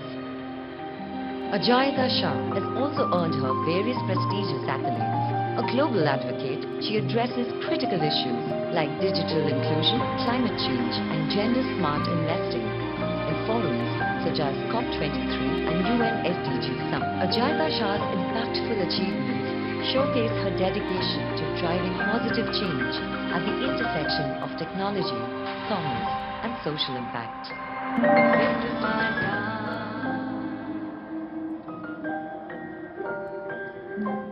Ladies and gentlemen, Aaya Sha is a seasoned social entrepreneur with over 19 years of experience, known for her transformative work in rural India through Frontier Markets. As a global advocate, she addresses critical issues such as digital inclusion, climate change, and gender-smart investing, showcasing her commitment to driving positive change at the intersection of technology and social impact. Huge round of applause, ladies and gentlemen, for Aaya Sha. Ladies and gentlemen, she is a force. What can I say? Aaya, it's so wonderful to see you here. We've been tracking her story on our program Young Turks for many years now, so it's a particularly proud moment for us to see that she's been able to accomplish what she set out to do. And ladies and gentlemen, she just won the Global Social Entrepreneur of the Year award at the World Economic Forum, making all of us very, very proud. So Ajayata, it's great to have you here, and congratulations. And, you know, take me through what it's been like for you to set up Frontier Market and be able to achieve and realize the goals that you had. You know, first of all, I'm so inspired by all the other winners, so I'm just going to say, hey, ladies, raise it. But also, you know, the thing that I've learned over the last couple of years in building frontier markets, or even thinking about rural India or Bharat India, as Smriti Irani ji has said so wonderfully, is look at women differently. And if you look at women, rural women especially, differently, you start seeing them as assets, and you see them as influencers. And the journey of frontier markets has been about recognizing that. We've built an entire model. When I started in Rajasthan, I thought gender is not an issue, it's about access. So it's the guns, it's men. Men hold the guns, and therefore they were going to be doing the work that we need to do. The second that we started shifting our lens and understanding the power of women, everything changed. So the journey of frontier markets has been about a story that is about how do we elevate the potential of women, and also how do we bring technology into a system, and how do we let the rest of the world understand that India is the most important market of change and impact at the same way. Well, I want to understand from you, and I know you set yourself some audacious goals and audacious targets, and you've already got tie-ups with the likes of MasterCard and so on and so forth, with the idea of taking finance and technology to women. What's the next big number that you're chasing after? So I was luckily also in Davos at the time of having the most awesome roundtable that I thought was so important. So numbers, are we ready to do this together? 1 million women, 100 million families, getting access to services in the right way, with women at the center in technology. But also, I think the point that I think I learned at Davos, which was that India is a demonstration. India is a leader. India is a credibility point. Therefore, actually, it's not, those numbers are just for India. But actually, globally, we can actually become the center to replicate this entire model in a really big way. So in India, 1 million women that are going to be like powerfully empowered with digital technology and ability to help 100 million families access services. Globally, I think we should do 10 million women that impact 7 billion people. That's the vision that we should have. Well, that is the vision that we should have, and that is the vision that we support you on. Ajayata Shah, always a pleasure. Congratulations once again, and thank you so much. Ladies and gentlemen, a big round of applause for Ajayata. Thank you so much for joining us here this evening. Many congratulations, Ajayata. We've now come to the end of this set of felicitations. Smriti Irani ji, it was an absolute pleasure to have you with us here tonight. Thank you so much for joining us. Shireen, many thanks for doing the honors. We are now privileged to delve deeper into the journey of Ravneet Kaur. Join us as she returns to the stage, not just as the first woman to head the Competition Commission of India, but as a beacon of leadership and change. Ms. Kaur's story from her early days in Punjab to challenging tech giants exemplifies a relentless pursuit of excellence and justice. Let's welcome her back to share the insights and experiences that have shaped her illustrious career. Ladies and gentlemen, a huge round of applause for Ms. Ravneet Kaur.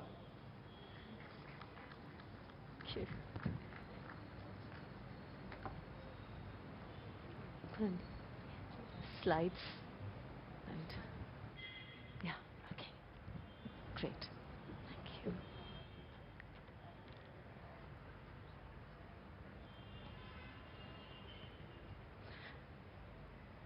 Good evening, ladies and gentlemen. I thank CNBC-TV18 for giving me this opportunity to be here today among you all here and share my story, my journey as a civil service officer. I stand here today as the chairperson of the Competition Commission of India.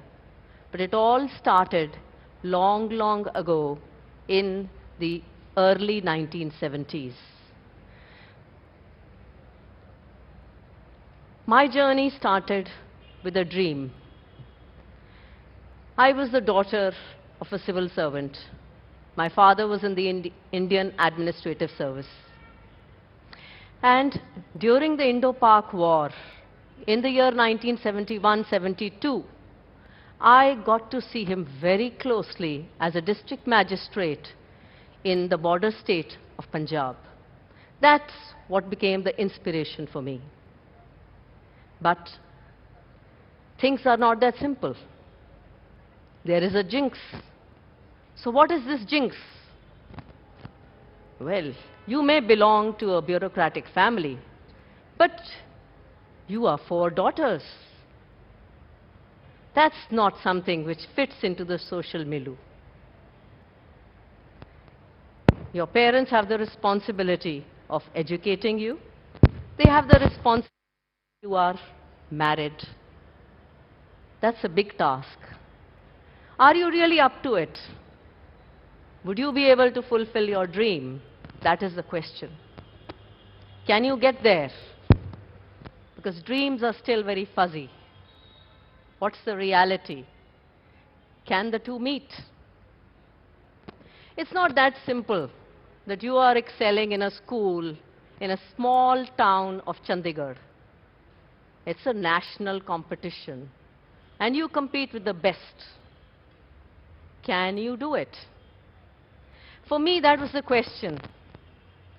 And the first moment which I think was a watershed moment for me was when I sat for the National Talent Search Examinations. That's for school students. The NCERT holds a National Talent Search exam every year.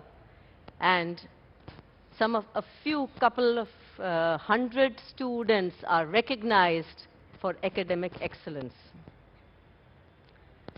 That's when it started looking like, okay, this is not just a child dreaming about getting somewhere. Maybe she has the capacity to do it. But now, the time is running out. You are the eldest of 4 daughters. You better be clear where you want to be. So the time has come to move from dreams to blueprint to action. This is a national exam. You need to prepare for it. It is not something that is going to happen just like that. It's not going to happen overnight. The action plan has to be put in place and has to be there for a couple of years. That's how the journey started. And thankfully, I got into the civil service. That was a big moment of joy, not only for me, my family, everybody around us were on top of the world, that ultimately you have been able to do it. But the moment you join the civil service, that's not the end. In fact, that's the beginning. That's where the challenges start. 2 years of training, and I was back from the academy in Mussoorie. I got my first posting as sub-divisional magistrate in Rajpura. This was the time when Punjab had a lot of turbulence. President's rule was going on. And that's the time when, within a few months of joining, I faced one of my biggest challenges. That was the 1990s, late 1990s, the anti-Mandal protests. There was a self-immolation of one student in my subdivision. And overnight, the character of the town changed. There were repeated curfew put in place and removal of restrictions, lifting of restrictions, but we could not restore normalcy. Ultimately, the district magistrate of Patiala decided to call the army. And as the subdivisional magistrate, I had to be at the forefront, sitting with the army, leaving the police station, and being part of the flag march so as to restore normalcy in the subdivision. This was just 3 months after having left the academy. I was absolutely new to the job.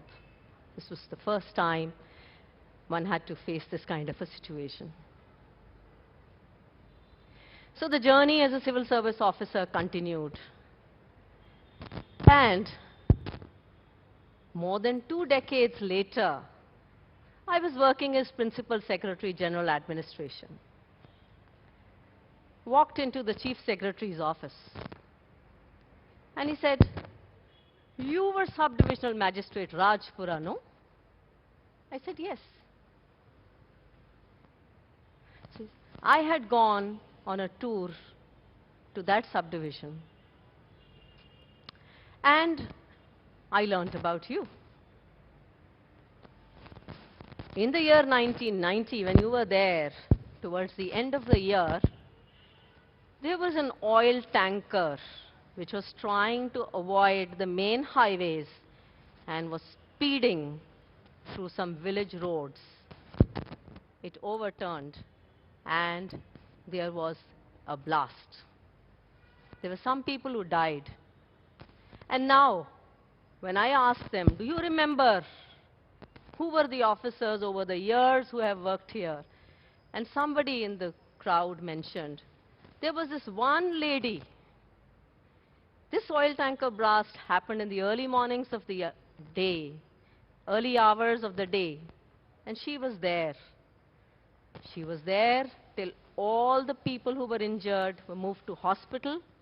Not only that, she stayed the whole day till all the cremations of the people who had died in that unfortunate incident were done. So that's when I realized, whatever little you do, people see you, people remember you, not now, even 2 decades later. The journey as a civil servant was not that simple. Punjab had not had lady deputy commissioners from the year 1972. That was the time when we had the last lady deputy commissioner in Punjab, July 1972. We were due to become district magistrates. But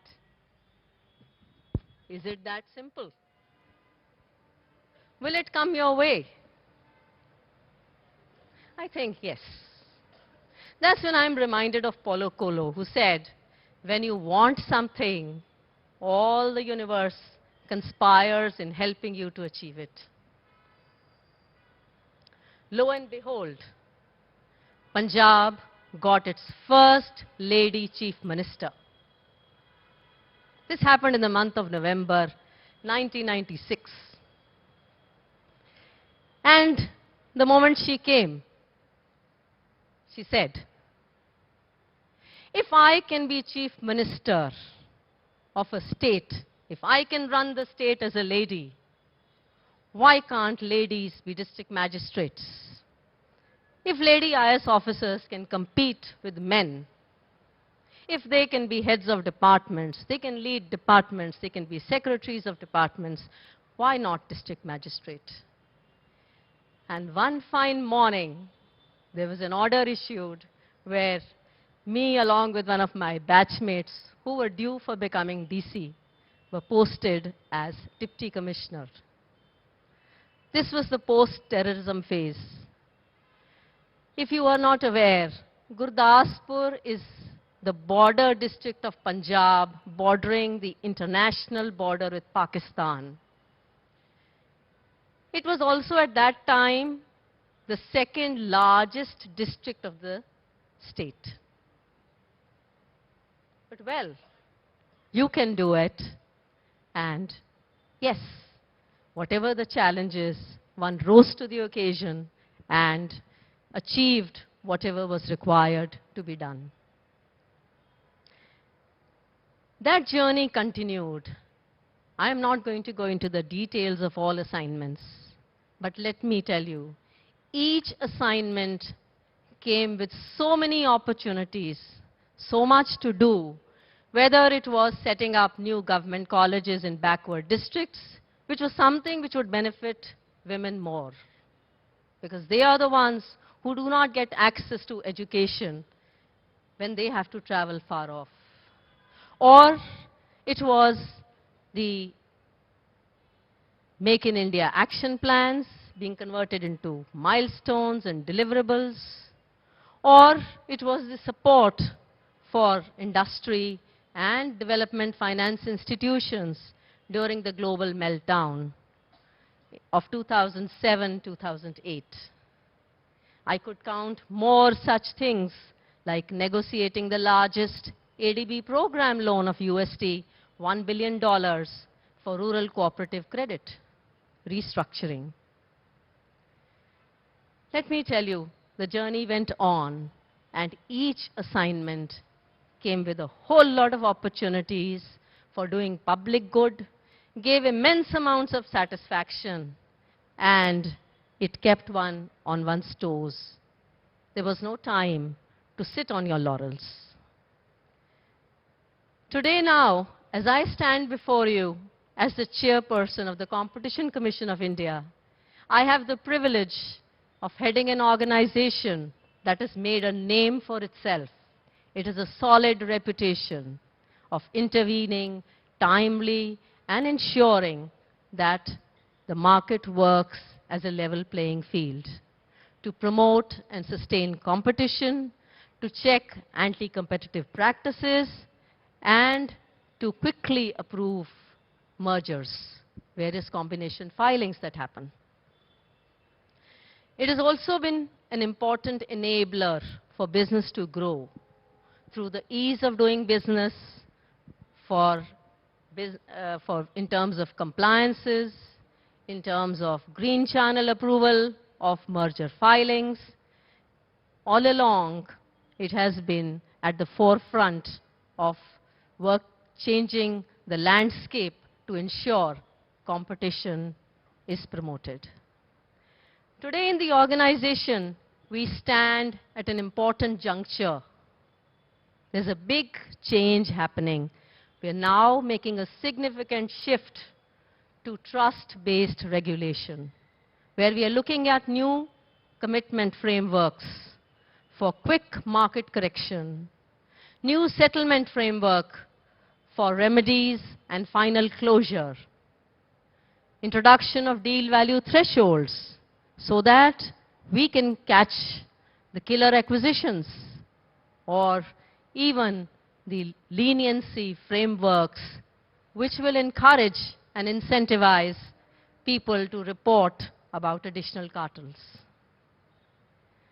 We've had a very detailed public consultation process which has just ended last month, and very soon you will see the new CCI coming into place and operationalizing all these various changes which are meant to create a scenario where we do trust-based regulation rather than go and catch people or look at an attitude where we are trying to say, we will get you. What has happened to women? I started with the 1970s. I think things have changed. We find women have more space. There are more choices. At that point of time in the early 1980s, government was the only place you could work in. Somehow, it was not considered that great an option to look for the private sector. Now, sky is the limit. You can go anywhere. You have all the choices. And not only that, there is a change in the discourse. Women have moved from the sidelines to the center stage.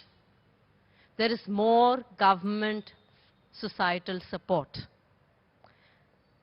There's a recognition for the need to have more women representation in diverse fields.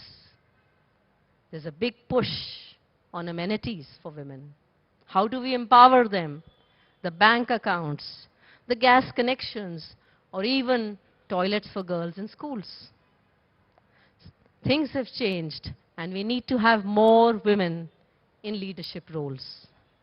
So I would now like to share my insights, and I don't think they are gender specific.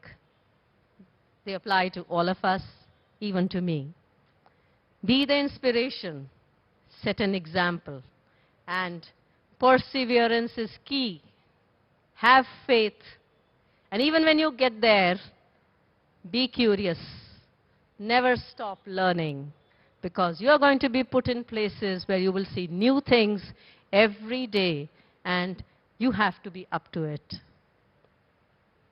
Last, there is no jinx. Nobody is lucky, nobody is fortunate. Let that good luck be the icing on the cake. Let's not look for that. Let us work with the determination and achieve our goals. And lastly, as you go up the ladder, don't forget from where you started. Keep moving, be humble, and extend a helping hand wherever you are. I now invite all of you to join in this journey towards Viksit Bharat, a celebration of progress and prosperity. Thank you.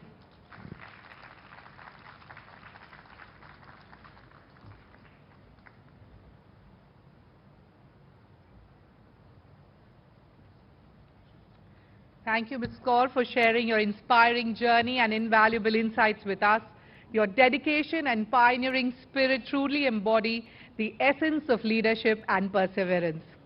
As we progress with our celebration of outstanding individuals who have left a significant mark in their respective domains, it's now time to highlight our next group of honoraries. These individuals have demonstrated exceptional dedication, innovation, leadership, truly embodying the spirit and essence of empowerment and progress. Let's extend our heartfelt appreciation and recognition to them for their remarkable achievements. To do the honors, I kindly invite Ms. Roshni Nadar, Chairperson HCL Technologies, Mr. Hervey Delphin, the EU Ambassador to India, and Shireen Bhan to kindly join us on stage. Ladies and gentlemen, take a look at the brief snapshot showcasing the achievements of our next champion.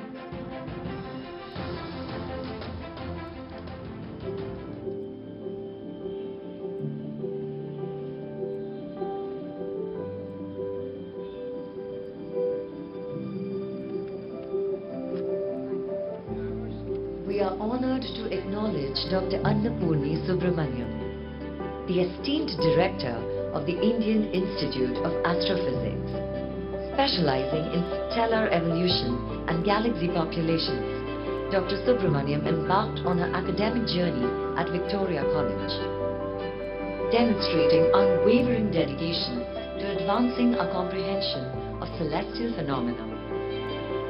Today, we extend our heartfelt congratulations, recognizing not only Dr. Subramanyam's noteworthy contributions to astrophysics, but also her exemplary leadership. Her commitment to expanding the boundaries of knowledge serves as an inspiration to the scientific community, and her achievements stand as a testament to the pursuit of excellence. This is my time. Ladies and gentlemen, it's an honor to felicitate Dr. Annapurni Subramanyam, a distinguished figure in the field of astrophysics and the director of the Indian Institute of Astrophysics in Bangalore.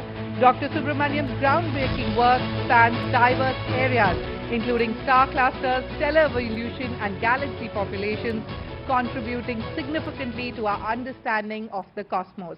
Her leadership and expertise have propelled advancements in astrophysical research, inspiring countless aspiring scientists.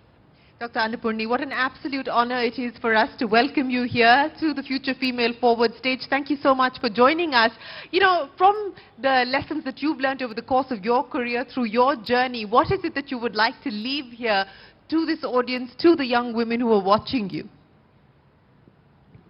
Thank you for this honor, and thanks to CNBC-TV18, HSBC collaborators, etc. So I got inspired to take up astronomy because I could see stars, and I could see the night sky, and I could see sky full of stars when I was a kid. But now I think it is robbed off from everyone. You just can't see the stars, and if I talk to people about seeing stars, they say, are they actually there? This is a question. I think it is really important for us to preserve this night sky. There should be a place where everybody could go and see and enjoy. It's not only science, society, poets, everybody gets inspired from looking at the night sky. It's very important. We have taken up one such project in Hanle where the space around our observatory is declared as the first dark sky reserve of the country. I think it's important for us to have a dark sky reserve everywhere reachable to kids and everyone to enjoy the night sky.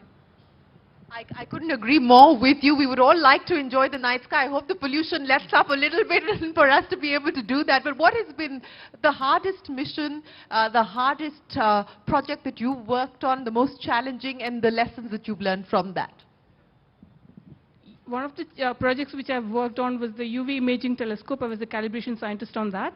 That was one of the payloads or the telescope on the first Indian space observatory, that is AstroSat.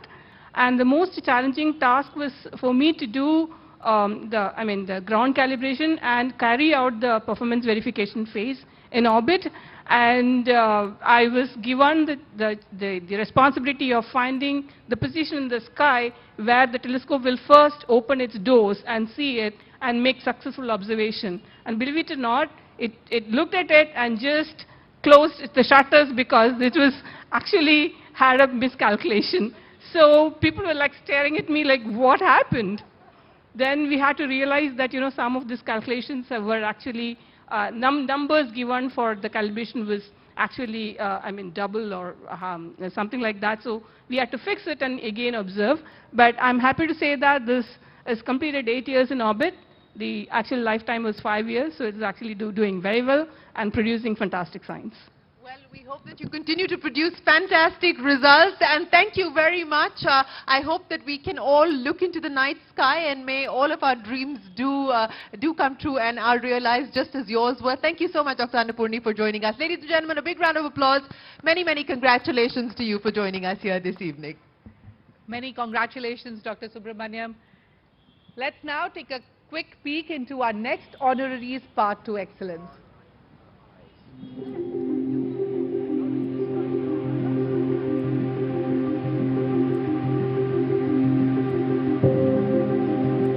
Upasna Taku, the transformative force behind MobiKwik, serves as the chairperson of the board and executive director, co-founder and COO of the MobiKwik Group.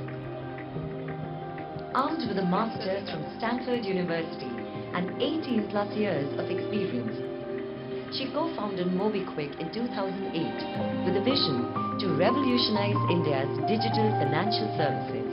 Upasna is recognized as one of India's leading tech founders. Acknowledged as one of the top 15 richest self-made women in India and the first woman to lead a payment startup, she received recognition from the President of India. Upasna's leadership positions MobiKwik as a significant player in the $1 trillion Indian fintech opportunity, marking her as an inspirational figure in the industry. This is my time. Ladies and gentlemen, please put your hands together for Upasna Taku, the visionary leader behind MobiKwik Group.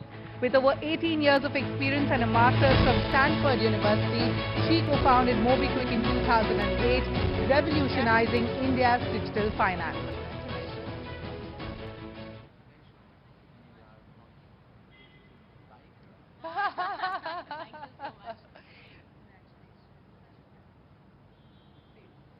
Ladies and gentlemen, a huge round of applause.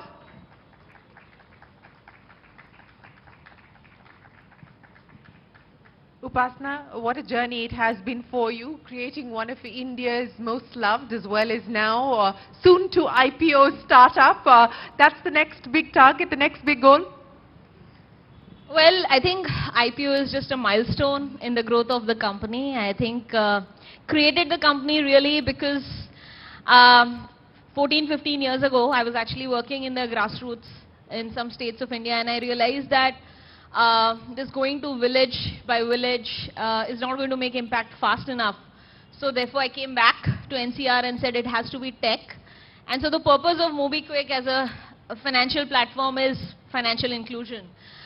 We are definitely a tech startup, but our aim has always been to make the movement of money easier for people. So whether it's how you pay, how you save, how you borrow, and you know, with everything said and done, and the pace at which India is developing, you know, financial services has still not reached outside the top 150 million Indians. And I think that's sort of where we are geared on. I think everything else is sort of secondary, whether it is IPO, whether it is fundraising, market share, marketing, everything else is secondary. I think that's the goal that we are building for. Well, that is an audacious goal to have. But Upasna, the message to female founders who are watching you and who are listening to you. Well, I think the message to female founders is that you know, there's no rocket science in building a company, whether it's a tech company or any kind of company. And just like we've seen so many, you know, before us. In fact, I was telling some of your colleagues back there that why have you invited me here? I feel that, you know, working from an air-conditioned office and getting engineers to work for me is easy. I think what is hard is to be firefighting and going to the college administrator and saying that I'm going to be the first applicant in your college who's a female. So I think we've seen women, you know, manning warships. I've seen, you know, women coming out of horrible things that have happened to them and have become custodians of the cause. So I personally think that building a business is very, very easy. I do want to say just one line that I think that one of the things I've seen is that people think that women are not good at finance. So I'm the CFO of my company. I have been for 14 years.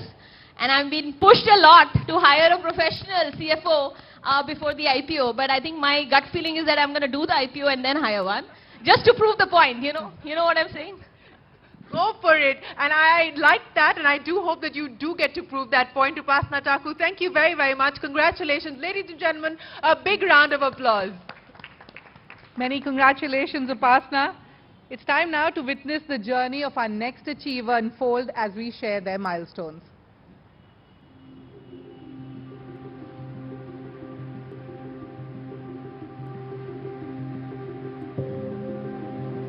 Neha Kirpal has played a pivotal role at the intersection of the creative arts and mental health sectors.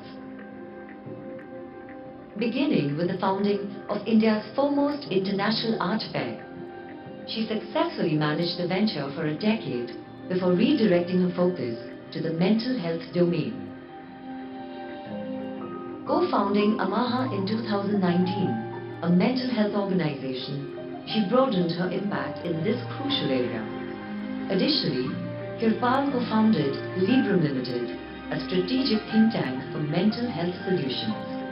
Her present commitment lies with Inner Hour, where, as co-founder, she oversees a platform providing personalized self-help tools. Through Amaha, the organization reaches 5 million individuals across 300 cities and maintains centers in Delhi, Mumbai and Bengaluru. This is my time. Ladies and gentlemen, please put your hands together for our champion who's a trailblazer at the intersection of creative arts and mental health. As founder of India's premier international art fair and the co-founder of Inner Hour, Neha Kirpal impacted millions across 300 cities. Many congratulations, Neha. Congratulations, and my goodness, I mean, that arc of your body of work, starting the India Art Fair now to what you're doing with Amaha and mental health. I mean, you're a serial entrepreneur dabbling in such diverse sectors. What's this journey been like for you? Thank you so much. Thank you for having me here and for looking at a journey that is unusual and odd and largely transformational. I think for me it's been a process of inner re-engineering and transitioning not just sectors but also looking at all the sort of bits of our past, our history, our struggles, our traumas that so many of us have as women, and really recognizing how we can marry purpose with passion and just be on a mission with fire in the belly. There's plenty of fire in your belly, I can see that, Neha, but you know, what is it that drives you? What is it that gets you out of bed every morning, sort of raring to go and chase after the next thing? I think it's, you know, there's a lot of emphasis on the run and on the chase and on the doing, and I think that actually as women, we have to recognize the strengths that we hold inside, in our silence, in the quiet spaces, and discover that wholeness. And if we do, then I feel like there is a power in that that is for no one's judgment, and it is really for us to keep and hold and build on. So that's what keeps me going. I try and go within myself and focus on the being and try and embrace all the different aspects of what makes me who I am. But really that would be what I would say to everyone, is just look inside and forget about what's going on around you. I'm sure it'll be the best there is. Very well said, Neha. Thank you so much. The power of holding and the power of being, and we hope that you continue to do whatever it is that you set your mind to. Thank you so much for joining us here. Ladies and gentlemen, Neha Kirpal, congratulations once again. Thank you so much for being here. Many congratulations, Neha. As we continue, let's take a moment to appreciate the next inspiring journey.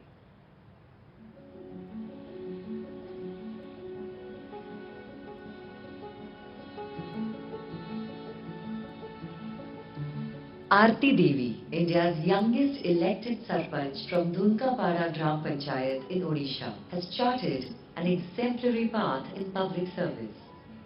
Leaving her role as an investment officer in 2012, she embarked on a journey marked by noteworthy achievements. Arti's initiatives include introducing Gram Sabha for women, launching the Nari Sikhya program, and streamlining the public distribution system in her village. Recognized globally through the International Visitors Leadership Program in the US in 2014, she emerged as the sole Indian participant. From fostering literacy among women to reviving traditional folk art, her contributions reflect a steadfast commitment to community development. This is my time. Please put your hands together for India's youngest elected Sarpanch, Arti Devi from Dhunkapara Gram Panchayat in Odisha. She is our next honorary. Her innovative initiatives like Gram Sabha for Women and Nari Sikhya program have empowered communities. Recognized globally for her leadership, she continues to inspire change through dedicated public service. Arti, congratulations. It is wonderful to see you here. As the youngest elected Sarpanch, what was that like for you? How did you decide to transition into that role? Good evening, everybody. Jai Jagannath. I was investment officer. I think society need me, so I resigned my job and joining social work. I was the youngest Sarpanch of India and got the best Sarpanch of India also. I represent our country in USA, transparency of government in behalf of India, state and local government function. I started first Women Gram Sabha in my panchayat. It implement other state and our state also.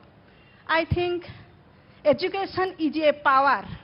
So I started education movement in my panchayat. Tippanuhe Dastagat in Odia. No thumb impression, only signature. Now, it's Beti Padhao. Haryana sarpanch ji बेटी बचाने का बात बोली थी और मैं बेटी पढ़ाने का बात बोली थी. आज एक नेशनल मूवमेंट हो गया है. मैं प्रधानमंत्री जी को भी धन्यवाद देती हूँ. आई स्टार्टेड पीडीएफ जो आज आप राशन कार्ड पर हेड 5 किलो देख रहे हैं. It born my panchayat, it implement our nation. In behalf of India, I also represent our country in transparency of government, state and local government function. India का जो गांव है वो भारत गांव का देश है. Odisha is the first state of our nation started women special budget 5,000 crore. In behalf of Panchayat Raj government of Odisha, I represent Panchayat Raj system in 14 finance budget. So Bharat का पहला राज्य ओडिशा है जो स्वतंत्र बजट पास किए हैं महिला के लिए. और सेल्फ हेल्प ग्रुप ये एक मोमेंट अभी चल रहा है जो आज सारा भारत वर्ष में ये स्वतंत्र है. 70 लाख महिला इस सेल्फ हेल्प ग्रुप में अभी शामिल है. जब मैं पंचायत में बैठी थी, फाइलिंग आया था हमारा गांव में, सारे पेड़ टूट गया था, तो मैं गवर्नमेंट का लैंड और प्राइवेट का लैंड को मर्ज करके 1.5 लाख पेड़ लगाई थी. वाइल्ड लाइफ प्रोटेक्शन किया था, वो भी आज सारा भारत वर्ष में लागू हो गया है. तो हम लोग सोचते हैं ये छोटा थिंग है, ये छोटा नहीं है. जो अपना दिल से सोसाइटी को जरूरत होता है वो पंचायत से स्टार्ट होता है, पार्लियामेंट तक पहुंच जाता है. Thank you so much CNBC and Radhika ji. God give me this award.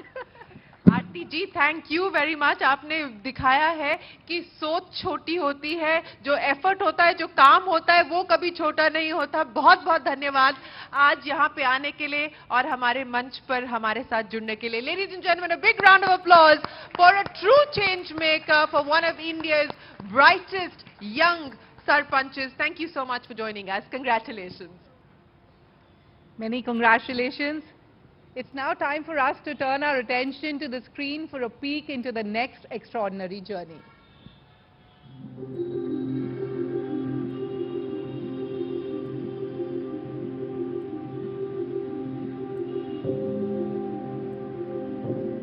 Joining ISRO in 1987, Nigar Shaji served as Associate Project Director of Resource Sat 2A before becoming Project Director for Aditya L1, India's first solar mission that launched in 2023. Shaji's technical expertise extends to designing Indian remote sensing, communication and interplanetary satellites. Advocating for a merit-based work environment at ISRO, she emphasizes inclusivity and recognizes abilities over gender. Her career exemplifies dedication to advancing space exploration and serves as an inspiration for fostering an equitable scientific community. This is my time. Ladies and gentlemen, it's time to welcome Ms. Nigar Shaji on the stage. Joining ISRO in 1987, Nigar Shaji has been pivotal in the success of India's first solar mission, Aditya L1, launched in 2023. Many congratulations.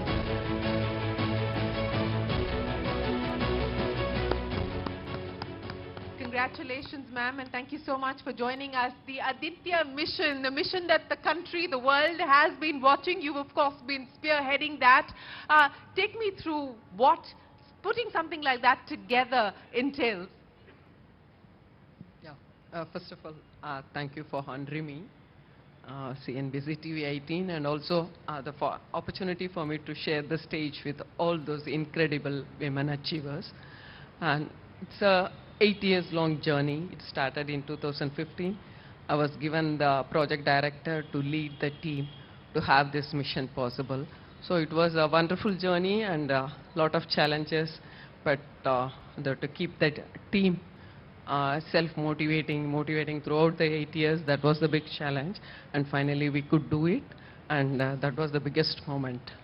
Well, it has been the biggest moment, a moment that the country has celebrated along with you, your hard work paying off. Ladies and gentlemen, a big round of applause for Nigar Shaji, the team at ISRO, and Aditya L1. Thank you so much, ma'am, for joining us here this evening. Thank you very, very much.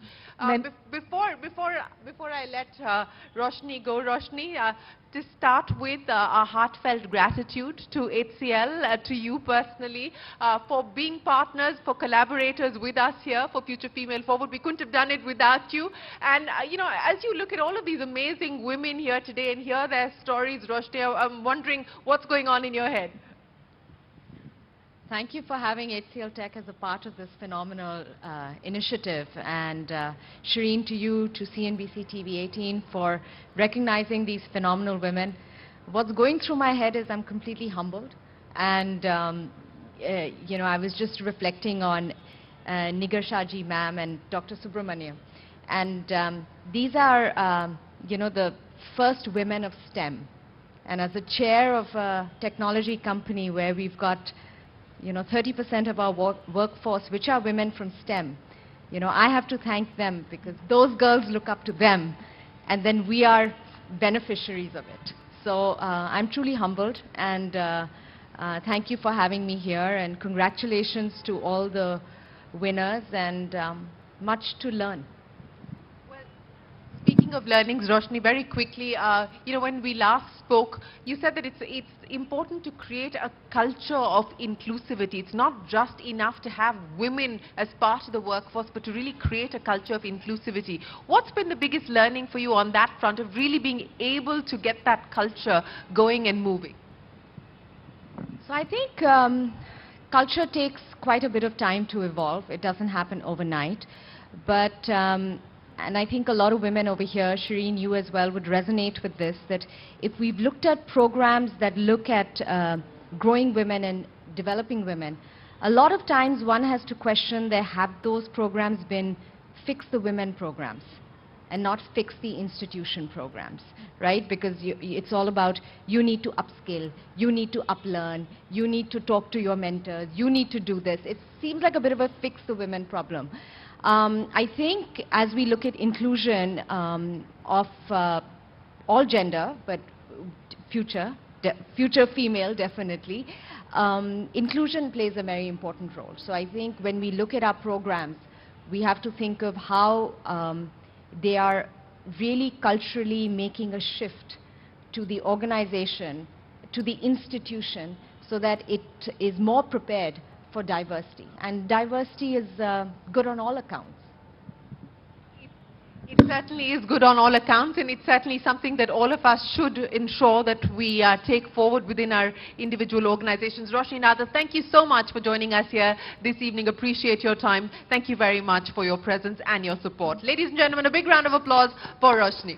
Thank you so much, Roshni Nadar. It was an absolute pleasure and honor to have you with us here tonight. Mr. Harvey and Shireen, request you to kindly remain on stage for the next set of segments. Ladies and gentlemen, we now move on to our event's enlightening session, Leadership Talks, Breaking Barriers, Building Bridges. In this segment, we delve into the essence of effective leadership in today's dynamic landscape. Our esteemed panelists are poised to share their profound insights and experiences, illuminating how they've navigated challenges, shattered stereotypes, and championed inclusive leadership. Get ready to be inspired as we uncover the transformative power of leadership in forging paths to progress and parity. We have with us Mr. Ravi Kumar, the CEO of Cognizant, Mr. Anil Chadda, Divisional Chief Executive of ITC Hotels, Mr. Hitendra Dave, the CEO of HSBC India, and Ms. Kami Vishwanathan, Senior Vice President, Middle East, Indian Subcontinent and Africa Operations, FedEx. They will be engaging in a compelling conversation moderated by Shireen Bhan, Managing Editor of CNBC-TV18. Ladies and gentlemen, let's give them a warm round of applause as they join us on stage. Please do join us on stage. Ravi, Anil, Ambassador, and Kami, Hitendra. Ambassador, right here. Good to see you, Ravi. Good to see you. Thanks so much for joining us. Hi, Anil. How are you? Good to see you. Come.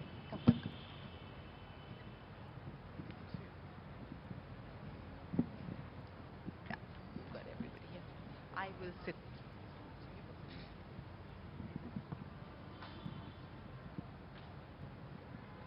Well, ladies and gentlemen, we're coming to the close of this edition of Future Female Forward.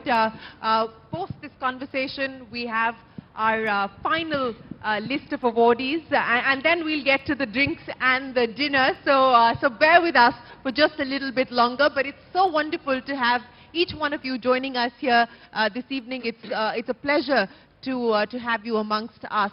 Ravi, I'm going to start by asking you, because as I said, you know, this is an issue that has to be addressed at a leadership level, it is as much top-down as it is bottoms-up. And I know that this is something that you have made your mandate to create an equal opportunity workforce, and you've set yourself some pretty aggressive targets as well in terms of diversity and balance.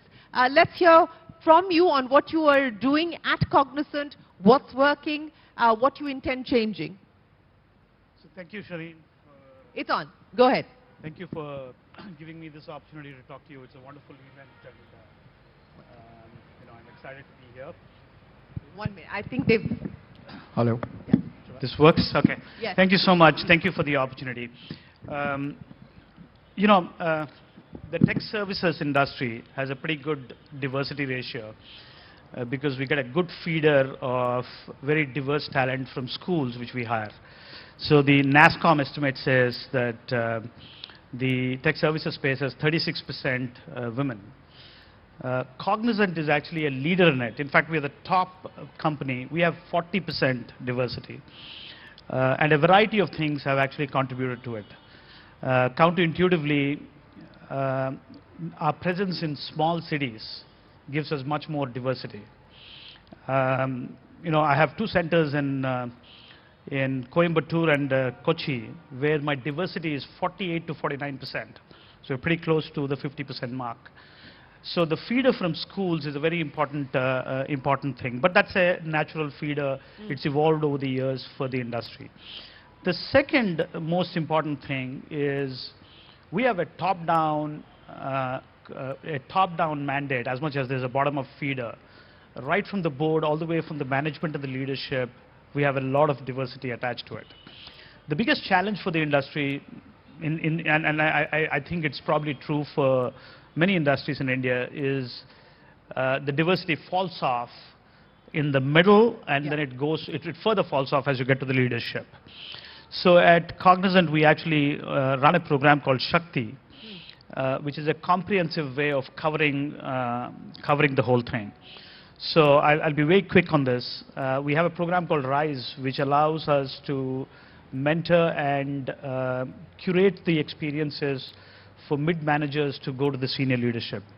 Then we have something called Propel, and these words are, in some ways representative Shakti, of what... Rise and Propel. Yeah, okay. And Propel actually is, we have 1,500 women in the mid-management who aspire to go to the senior leadership, and we actually do a phenomenal job of,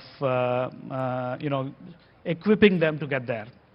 The third actually is a returnship program. That's a big issue in India. I mean, as much as there is a social net, and I think counterintuitively again, I live in the US, there isn't a social net, but you have more representation of women in the mid-careers, if I may.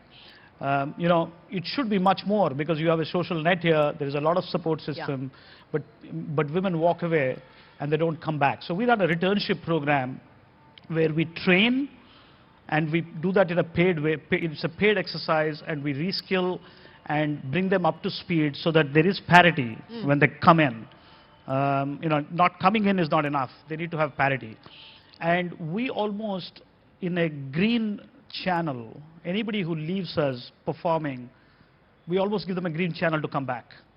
And we use this 12-week program to bring them up to speed and get them in. And then we have a program at the bottom which is called Be Gritty, and it is for the school graduates, the ones who come from school. We want them to be ambitious right there. I mean, that's where you have to start so that you don't give it away, and then you move forward. And we are also one of the employers who has a menopause policy. Very few companies in India, we have a menopause policy where we have a psychological safety net. You have a psychological safe culture to discuss and actually feel safe about it, and we have a flexible workplace to support it, because that, it's a double whammy, because you're moving up the career and you're going through a biological clock. And I think we do that in a very sensitive way, and we want the allyship of men to understand and not have a unconscious bias around it. So we push that, and this is a policy I'm very excited about. We launched it last year. Well, I have to say that this is something that I truly believe that, I would not have imagined that I would be having a conversation with a CEO, a male CEO, on a platform like this, talking about having a policy in place addressing the issue of menopause, because even women don't talk about it. So it's really heartening to note that this is something that is being acknowledged and there is an intervention to be able to address this, and I think that truly is a mark of a listening and a sensitive organization. So thank you, Ravi, for sharing that with us. But Anil, you know, I want to pick up on the point that Roshni made, that very often the interventions are almost as if you are trying to fix a women's problem when you actually have an organizational issue that requires redressal, that requires reorientation, re-engineering, rewiring. At ITC, I know that this is again something that you've been championing across various divisions within the organization. What's been the big takeaway? What's been the big lesson? So, hello. So diversity, equity and inclusion is certainly a high priority area for us as well at ITC, and we've spent, we have a very firm policy on these subjects, and every division of ours has done a lot of work towards this particular area. And I think I'll talk about ITC hotels because I represent the ITC hotels, and I'm if I was just to give you an example, 30% of my senior leadership team is women. And this was an industry where only the executive housekeeper probably was a lady. Today you see general managers, our corporate chef is a lady. Somebody I think spoke about Bharat Mandapam. I must tell you, the entire catering was done by this lady chef, the biggest ever catering which was done in India. And Mr. Kant is sitting here, who kind of guided us. But this was led by one of our corporate chefs, Manisha Basin, my head of development. So I think it's all about creating the environment. It's about the ecosystem. It's about the culture to make it not just a great place to work, but also a very safe place to work. So we have put in a lot of effort in this particular area to make sure that you create the environment. Our policies, whether it's flexi working hours, whether it's hybrid work system, whether it is maternity leave, whether it is extended maternity leave, whether women crèche services in hotels, whether it's crèche services in factories, etc. I think these all really allow you, they help a woman who has many more responsibilities as well. So that's a role that they play, and I think you need to help them achieve that. So there's a lot of work that we do with them, and I think we also have a group which actually listens to them. So when these policies are framed, you listen to them and you understand what is it exactly that they need to make it a happy workplace for them, and which allows them to do both the roles equally well. Well, yes, feedback is very important because policies should work for people and not the other way around. But Ambassador, let's address what's happening within the EU at this point in time and how much of a priority this is, and what do you see as the path forward in terms of being able to forge common interventions across the EU? Thank you, Shireen. And first of all, I wanted to say, we don't see the stars. I saw stars in the eyes of many of these women achievers tonight. Yes. It's a bit fresh on stage, but I felt a lot of energy, fire yes. in many of those people. So it's, and women, it's fantastic, I must say. And I can understand and relate to what the Minister Irani said about, you may have reports about gender gap and what is important, what people are doing, and in this country is quite amazing. So thank you very much for organizing such events, because I think it speaks a volume about the thrust and energy of women in this country. In Europe, I mean, we've been, and I think it's around the world, we still trail behind what we should do with respect to women. I think there is still a culture, a male culture of entitlement across the board in administrations, in private companies and around the world, and even in arts and in business. And I think we still need to fight that. There is an orange poster on the door of my office. And it's also a way to remind myself, to remind everyone that you have to care and act for women, with women. At the EU, we have developed different kinds of policies, and I'm just this week, the European Council adopted a bill, a law, Yes. on domestic violence against women, which shows that we all have something to do. Yeah. When we look at our foreign policy, we have a commitment to have 85% of all our actions which are directed towards empowering women. So whatever we do, we have a gender marker, a gender approach to whatever we do. And we, of course, have different kind of activities that we support around the world. It's under the Gender Action Plan, the GAP. And within that framework, we're also very active here with our partners in India. And there are different ways of line of actions on gender-based violence, but also empowering women in the field of digital and green transition. And by the way, we are funding an NGO, a CSO, that has won a prize at COP27 precisely for empowering women and facilitating green transition. So there is a lot of potential here, but also we have to walk our talk. And walking our talk is also in our own organizations. In the European institutions, there is about 50% female in position of middle management and senior management. It's been a long haul, and it's been only possible because there was positive discrimination. If there was no such a policy, we will not be there. It shows that we need to press. It does not fall from the sky. Yeah. And for all the determination of the woman, all this action, we don't have to hand down, as someone said. It's not about pitying. It's about allowing, enabling. And I think this is what we are trying to develop in our own organizations. We have a group in the European Diplomatic Service called the Women's Diplomat in Action. So, and I can tell you they are very much in action. Well, that's good to hear. No, but it's also a way of engaging also with other women diplomats from other countries. We also here have in Delhi, the European member states, the 27 member states, we have a designated EU gender champion. So every 6 months they rotate. For now it's Italy, before it was France, next will be the Netherlands. And it creates a platform for engagement with the civil society, with art, culture, Indian interlocutors and organizations to promote also women action, sensitize. So there are many, many ways to engage.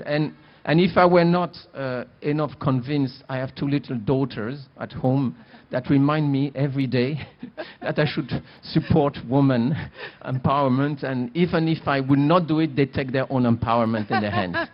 Well, you don't just have an orange board then in your office. You actually have the real thing, the real deal. But Kami, you know, at FedEx, explain to me what you've been able to do in terms of interventions that have in fact challenged the status quo and have made a positive impact. Sure, thanks, Shireen. Yeah. So I think first of all, diversity overall and gender diversity in particular is very strategic for us at FedEx. And if you think about all the supply chain disruptions that we've seen over the last 3 years, the topic has now become a boardroom conversation. And in India particularly, we're seeing a big push towards, you know, businesses setting up manufacturing and exports here, the whole technology and innovation ecosystem, talent from India serving global enterprises and so forth. So I think there's a real opportunity in logistics for us to connect the dots. And to connect the dots, you need a diverse leadership team. In logistics and transportation, it's been a male-dominated industry. Yes. So there's, you know, whether you're talking about frontline workers or women leaders, you know, we've not seen that many examples. And even customers and buyers have been mostly men. But I think that's changing. That's changing, and the pace of that change needs to accelerate.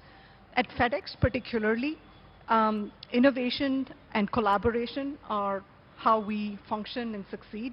And I think for true collaboration, you need to be able to leverage inclusion. And not just diversity and representation, but also bringing those voices in and really true inclusion. So when we think about how do we increase women in leadership, we think about the entire pipeline. So we have to start with where it begins, which is increasing the pool of women candidates applying for jobs. And I think there, a lot of our focus has been around describing what career pathways could look like in this industry. So stereotypes are removed from the equation. And even the equal opportunity statement, we make a big deal about that. And I think it's important to keep reinforcing that message when we recruit. And I think the other major fall-off point for women is in the mid-management, like you alluded to. And I think there, again, talking about customized career paths for women who maybe want to create some degree of flexibility, but not have it seen as a career-limiting move when they come back, when they're ready to engage fully. And I think also building that, that environment where men and women leaders in the organization and team members are aware of their unconscious biases when they deal with these situations. And providing that sense of mentorship and sponsorship for women to move into senior management. So I think both men and women leaders need to make bets on women. And I think that's what we try to encourage through these programs that we have of mentorship and male allies, so that we have more representation of women moving into senior management. The last thing I'd say is in terms of role modeling, and I think we have a lot of senior women leaders, and we kind of keep putting them in front of our teams to say that this is possible, and this is real, and this could be you. So I think those are the gamut of sort of interventions that we focus on. And for us, it's a journey. It's a journey. 33% of our board is women. In India, we have 25% in women in management. So there's more that we can do, and we're always striving to do. Yes, it is a work in progress, as we've heard from pretty much everybody who's come on and spoken. But Hitendra, you know, to the point that Ravi, Kami, and the ambassador as well as Anil were making, and I know that this is something that you're focusing on to ensure that you have a larger funnel at the very start. So you are looking at being able to tap female talent at schools and colleges, and that is going to be a big focus area for you at HSBC. Yeah, no, I think just before I go to answer your question directly, I think you know, we are one of the most global companies in the world, and the board was in India just a couple of months back, and I think it's 50% of our board is women. And within that, they're from all kinds of nationalities. So you're getting diversity on the gender side, and you're getting diversity. So that's where it is starting at HSBC. I just wanted to make that point, right? And then it sort of flows through the executive management. But given the challenges sometimes, if you say, listen, 50% of your top executives need to be women, it becomes next to impossible because there's not enough candidates. You know, and we spoke, it's not always possible. So almost all firms, I think Ravi mentioned about IT services, but it's equally true of banks, consulting companies, etc., are really saying, let's build that pipeline so that over the next 3 years, 5 years, 10 years, 15 years, the challenge of today, which is there isn't enough senior women executives available, even if you just took a hard line stance that I will be 50-50 or whatever. So I think at the engineering colleges, but more particular in the MBA colleges, there is a race out there. Anybody who's gone recruiting personally, you see a woman, you just say, come here, come here, come here. So, you know, so we'll have to find a better way of doing it, because this can't be the way. But yes, the only way to do this at scale is to go younger. Right? Go to Lady Shri Ram College, go to Shri Ram College of, oh sorry, not Shri Ram College of Commerce, my apologies. Go to Stephens or wherever, I mean, these are the places. And you find, the other thing I would also say, right, this discussion, because obviously there were unconscious biases and the data says so and the facts say so, when we talk to younger people, actually speaking, this is very natural to them. So I think as we roll forward in time, the minds will be much more open. We won't have to go through discussions and you know what you have started wonderfully, which is having open, transparent conversations where this is coming into boardrooms and committees and so on and so forth. I think will become easier. I think the last point I would say is that every organization today, I'm sure everybody on this panel will agree, is trying to make sure that it is seen as an organization that wants to welcome women and will treat them in a manner which is, to the word, it's not something you're doing as a favor to yourself. You're doing it because you know their participation in your workforce will result in better outcomes. No, absolutely. And, very quickly, Ravi, I want to understand from you, now we're talking about living in an AI era and an AI age and so on and so forth. Do you believe that this is in fact going to provide a much more level playing field, or do you believe it's going to do the reverse? In fact, Shireen, I wrote an article about how the age of AI is going to create a natural sponsorship for diversity and inclusivity. Since the Industrial Revolution, if you look at it, solving problems was the endeavor in workplaces. And there was only one cognitive diversity which got into workplaces because of solving problems. I think the cognitive diversity of workplaces will change because solving problems will be an endeavor of machines and people together, humans. Finding the next new problem is going to be a much bigger human endeavor. As that happens, you just don't hire engineers even into a tech services company. I mean, 40% of the code is going to be written by AI. You want to hire a much diverse cognitive diversity. That will lend by itself to more diversity in workplaces. And cognitive diversity means you need more women at workplaces. I mean, we are not doing it because it is just a moral imperative. We're doing it because it is a strategic business imperative for the business. We build products and services. And we are a microcosm of the society. We want to be the microcosm. I mean, every enterprise wants to be a microcosm of the society. So you want to actually build products which will be good for consumption, which means it should be represented well. So AI, in some ways, will create that unique opportunity to create the diversity. Going back to what he said, which is you could go to Lady Sriram's and hire. You could go to other non-technical disciplines and hire. The second I would say is the pivot to a virtual hybrid workplace is also a great way of actually building more diversity, because by choice you will get more women participating in the workplace, because there is more. And I also believe that flexibility in workplaces is not in odds with productivity. If you have flexibility well designed and you are a good inclusive workplace, it will actually create much more diversity. So I actually think this is a unique opportunity for the world to pivot in a direction where diversity is much more natural, and you're not forcing it in. And that's why I'm actually super optimistic about where we would head to with AI around it. That was the point that Dave was making as well. Anil, speaking of pivots, what's the next pivot for ITC? Very quickly. Well, for ITC, I think as you spoke about, diversity is definitely one of our target areas, and all of us at the senior leadership are definitely promoting that entire culture and the environment to make sure. And I would agree with you and the other panelists as well. I think it's important to build the bank. It's important to create the right environment, because if you're looking at just a number that it has to be like that, it can't be like that. It has to be the entire culture, and you have to take it and do the entire movement right from the top. And that's what we are regularly focusing on, especially if the services industry, if you see, I think the warmth and the care and the love and the affection that lady employees bring, it's so critical in our jobs that you're able to encourage them and make them grow. And nothing gives me more joy than seeing a lady general manager who's grown up from the system, within the system. She joined us as a management trainee, and we made her grow as a general manager. And we look forward to giving her more opportunities that she can grow even higher and take on much more senior positions. Well, Kami and gentlemen, we would have liked to continue this conversation, but we are running out of time. But I think what is instructive, ladies and gentlemen, from what we've heard from each of these leaders here today, is that this is an opportunity.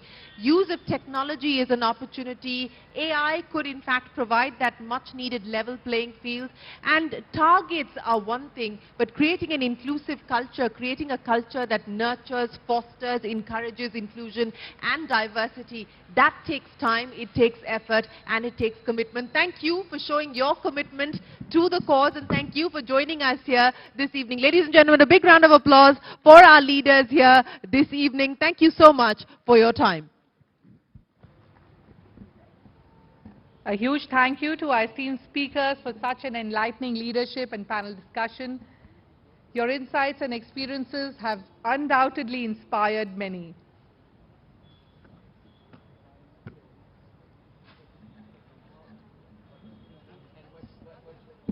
Thank you so much, gentlemen.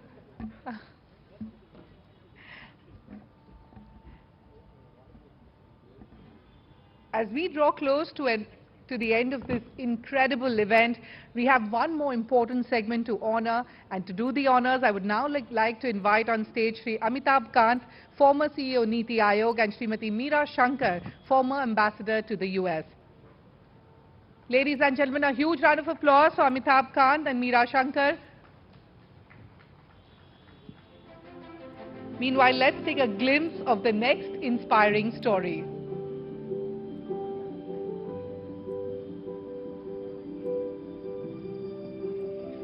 Gazal Alag, a corporate trainer turned artist and entrepreneur, co-founded Mama Earth with a mission to ease early parenting stress. Recognized among the top 10 women artists nationally and internationally, Gazal, also a devoted mother, is celebrated for her impactful artistic contributions. As the driving force behind Mama Earth, she led the company to impressive revenue milestones.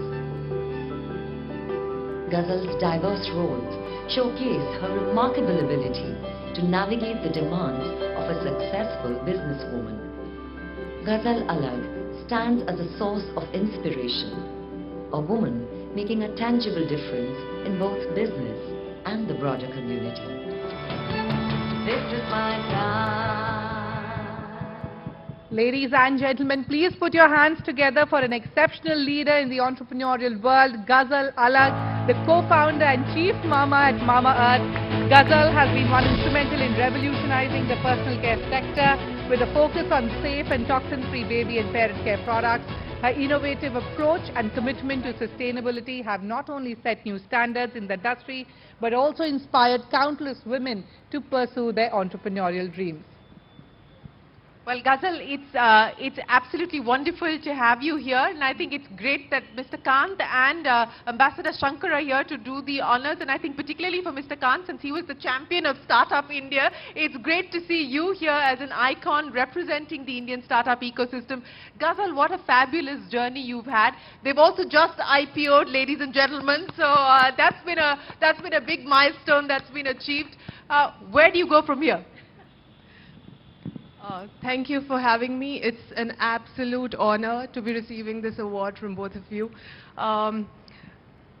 You rightly said, it's been a long and short 7-year journey. I think the India opportunity has helped us be where we are today. And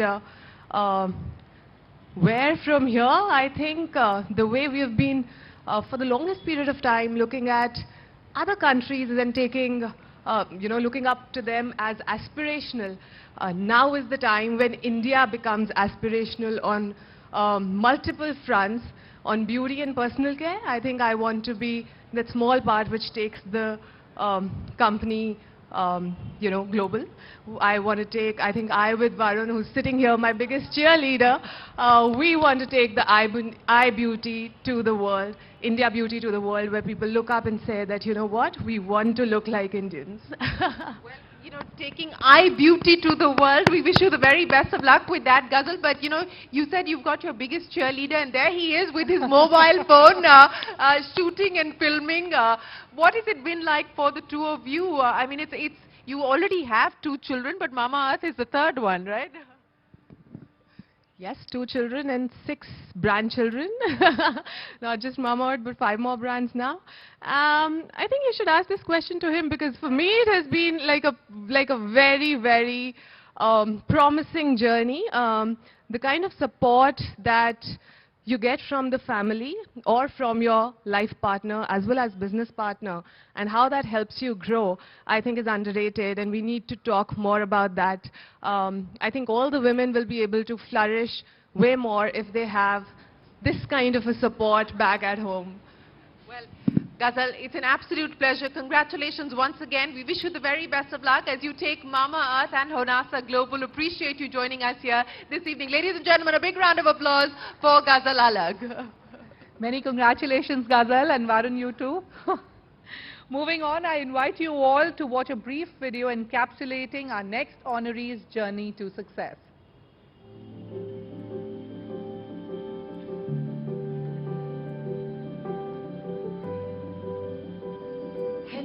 Pathak is the first ever woman global brand director and vice chairperson for Ogilvy India. Transforming and growing brands and businesses through path-breaking creative solutions is Hepzibah's forte. Transitioning to O&M Mumbai in 1999, Pathak orchestrated remarkable success stories for iconic brands such as Pond's and Capt, setting new standards of excellence in the industry. This is my time. Well, we're delighted to honor Hepzibah Pathak, a visionary who has redefined the advertising landscape as the first ever woman global brand director and vice chairperson for Ogilvy India. Hepzibah has been the force behind transforming and growing brands with her unparalleled creative solutions. From leading national brand teams to setting industry standards with iconic campaigns, her leadership and creativity have left an indelible mark.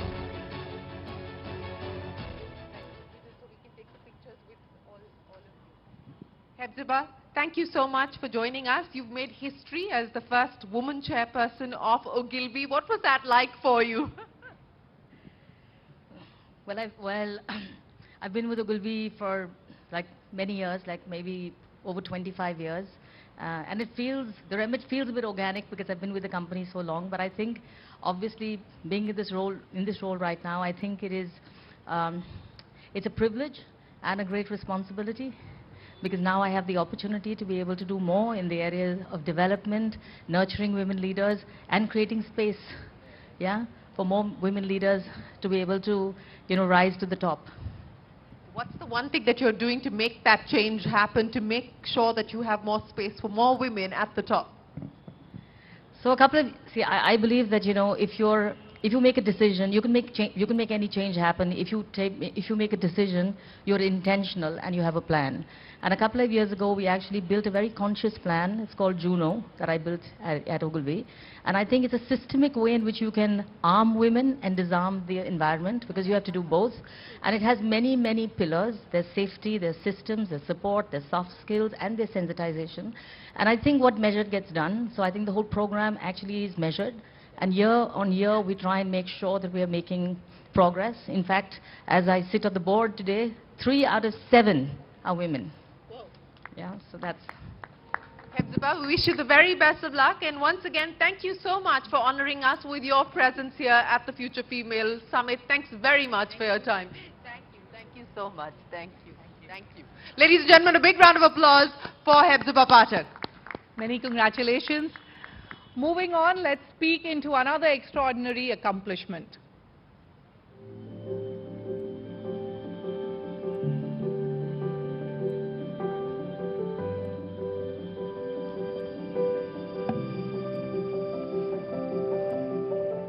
Anju Shrivastava, founder and CEO of Windgreens Farms in Gurugram. She has skillfully steered the company's growth.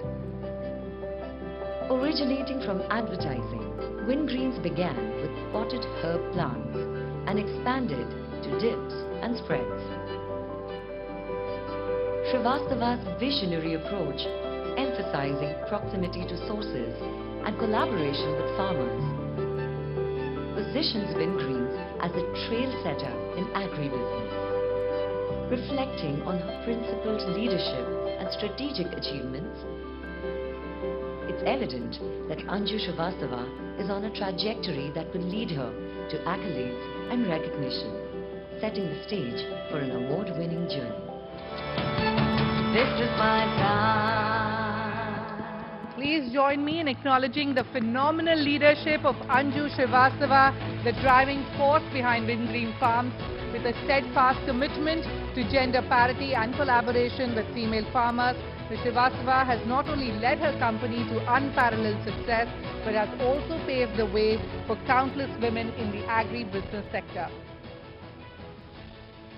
Congratulations, and it's such a pleasure to see you here this evening. And what a journey you've traversed, what a journey you've negotiated to create one of the most loved companies in India, Anju.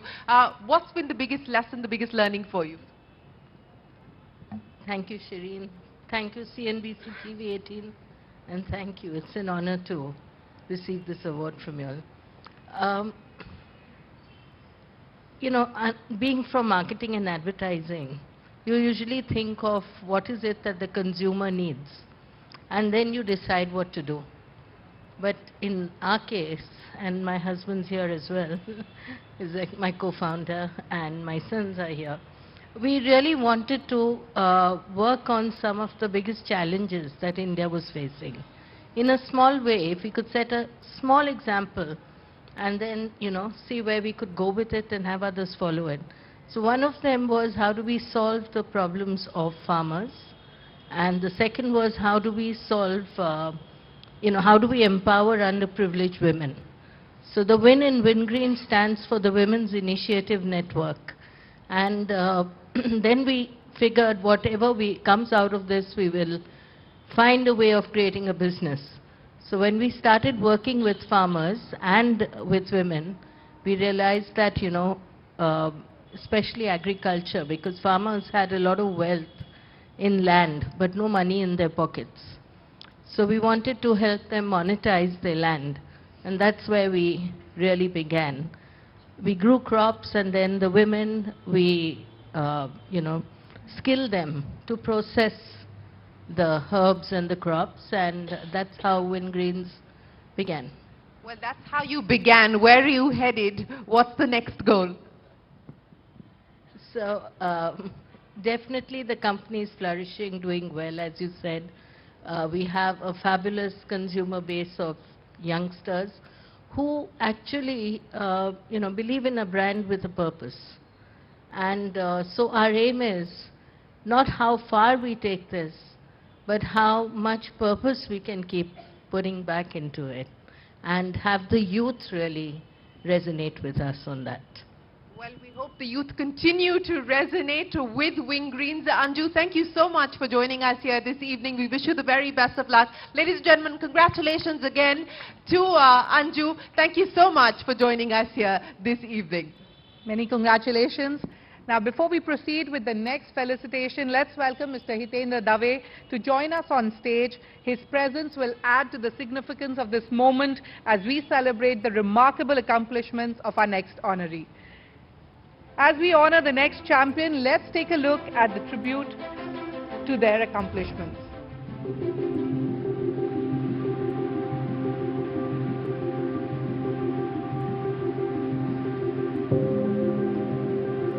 Haralan B, a prodigious talent from Punjab, stormed onto the athletics scene with unmatched fervor.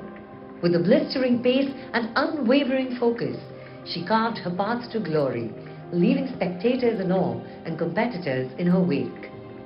Haralan has set numerous records and milestones. Notably, she clinched the Indian record in the 1500 meters track at the 2022 Asian Games in Hangzhou, China, solidifying her status as one of the nation's most formidable athletes. From the Asian Championships to the Commonwealth Games, Haralan has consistently showcased her prowess, earning the admiration of fans and critics worldwide. Join us as we delve into the extraordinary career of Haralan B, a trailblazer whose legacy will continue to inspire generations to come.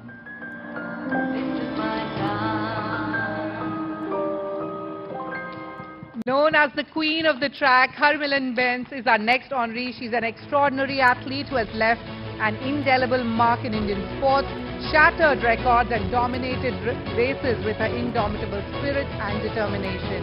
From holding India's national record in women's 1500 meter to clinching medals at prestigious events, Miss Bain's accomplishments inspire us to push boundaries and strive for greatness.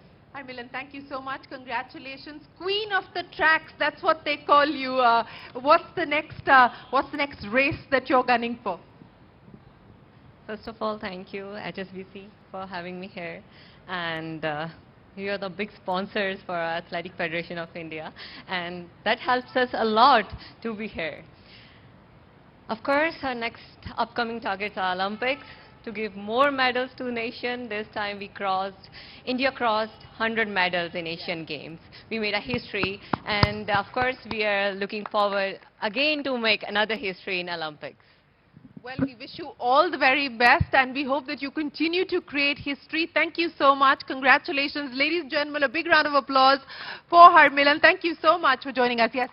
I just wanted to mention that while this is a visible sponsorship to the cause, we also sponsor Athletic Federation of India, which is very silent and very private, which only focuses on helping young women prepare for the national and international award. Just to tell you that it's done in a very universal way. Well, and we're seeing the remarkable results of that. But before I say thank you and my heartfelt gratitude to Ambassador Shankar and Mr. Kant. Mr. Kant, I can't let you go, sir.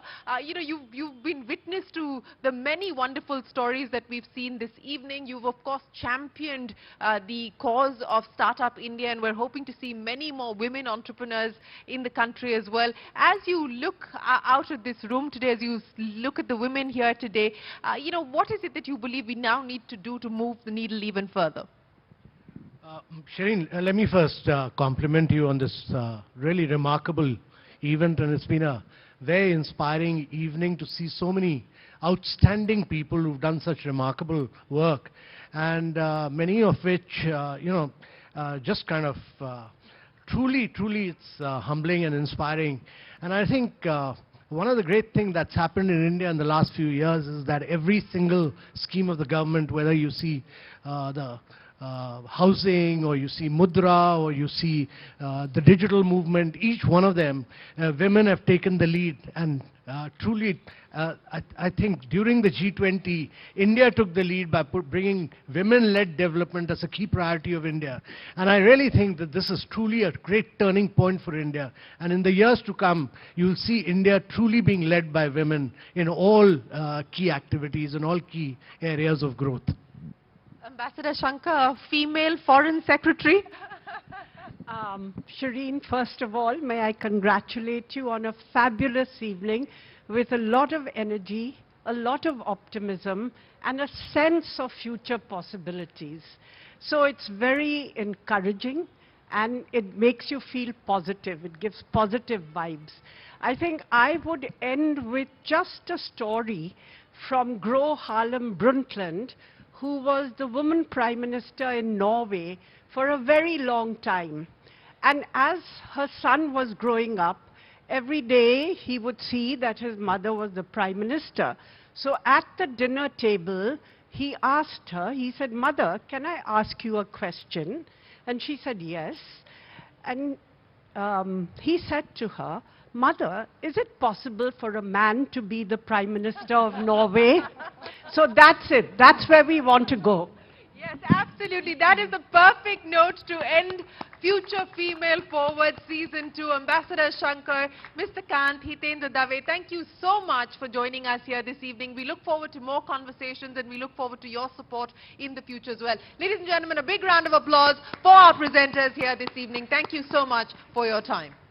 Thank you, Mr. Dave, Srimati Meera, Shri Amitabh Kant, and Shireen. Your presence has made this event truly memorable. Ladies and gentlemen, once more, let's give them all a round of applause.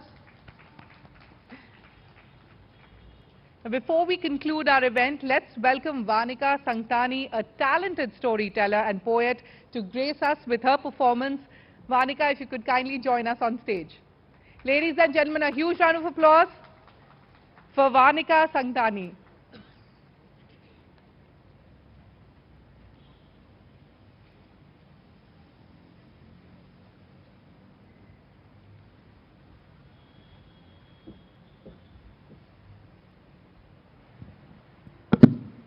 Hello, hi, namaste.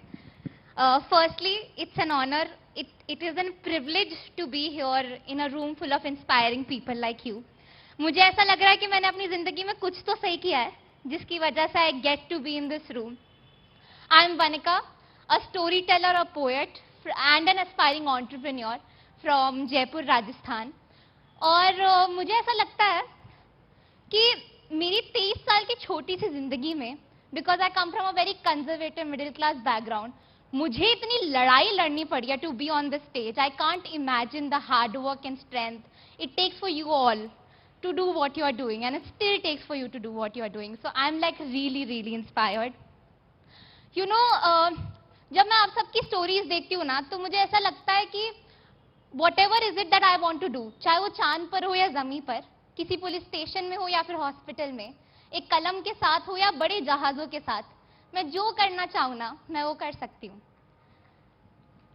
I am on this mission to tell 10 million girls to कर लेगी यार, क्योंकि ना मैं हमेशा से चाहती थी कि मेरे मम्मी पापा, मेरा स्कूल, मेरे करियर काउंसलर्स, मेरे टीचर्स सब मुझे बोले कि मैं कर सकती हूँ instead of giving me guidelines.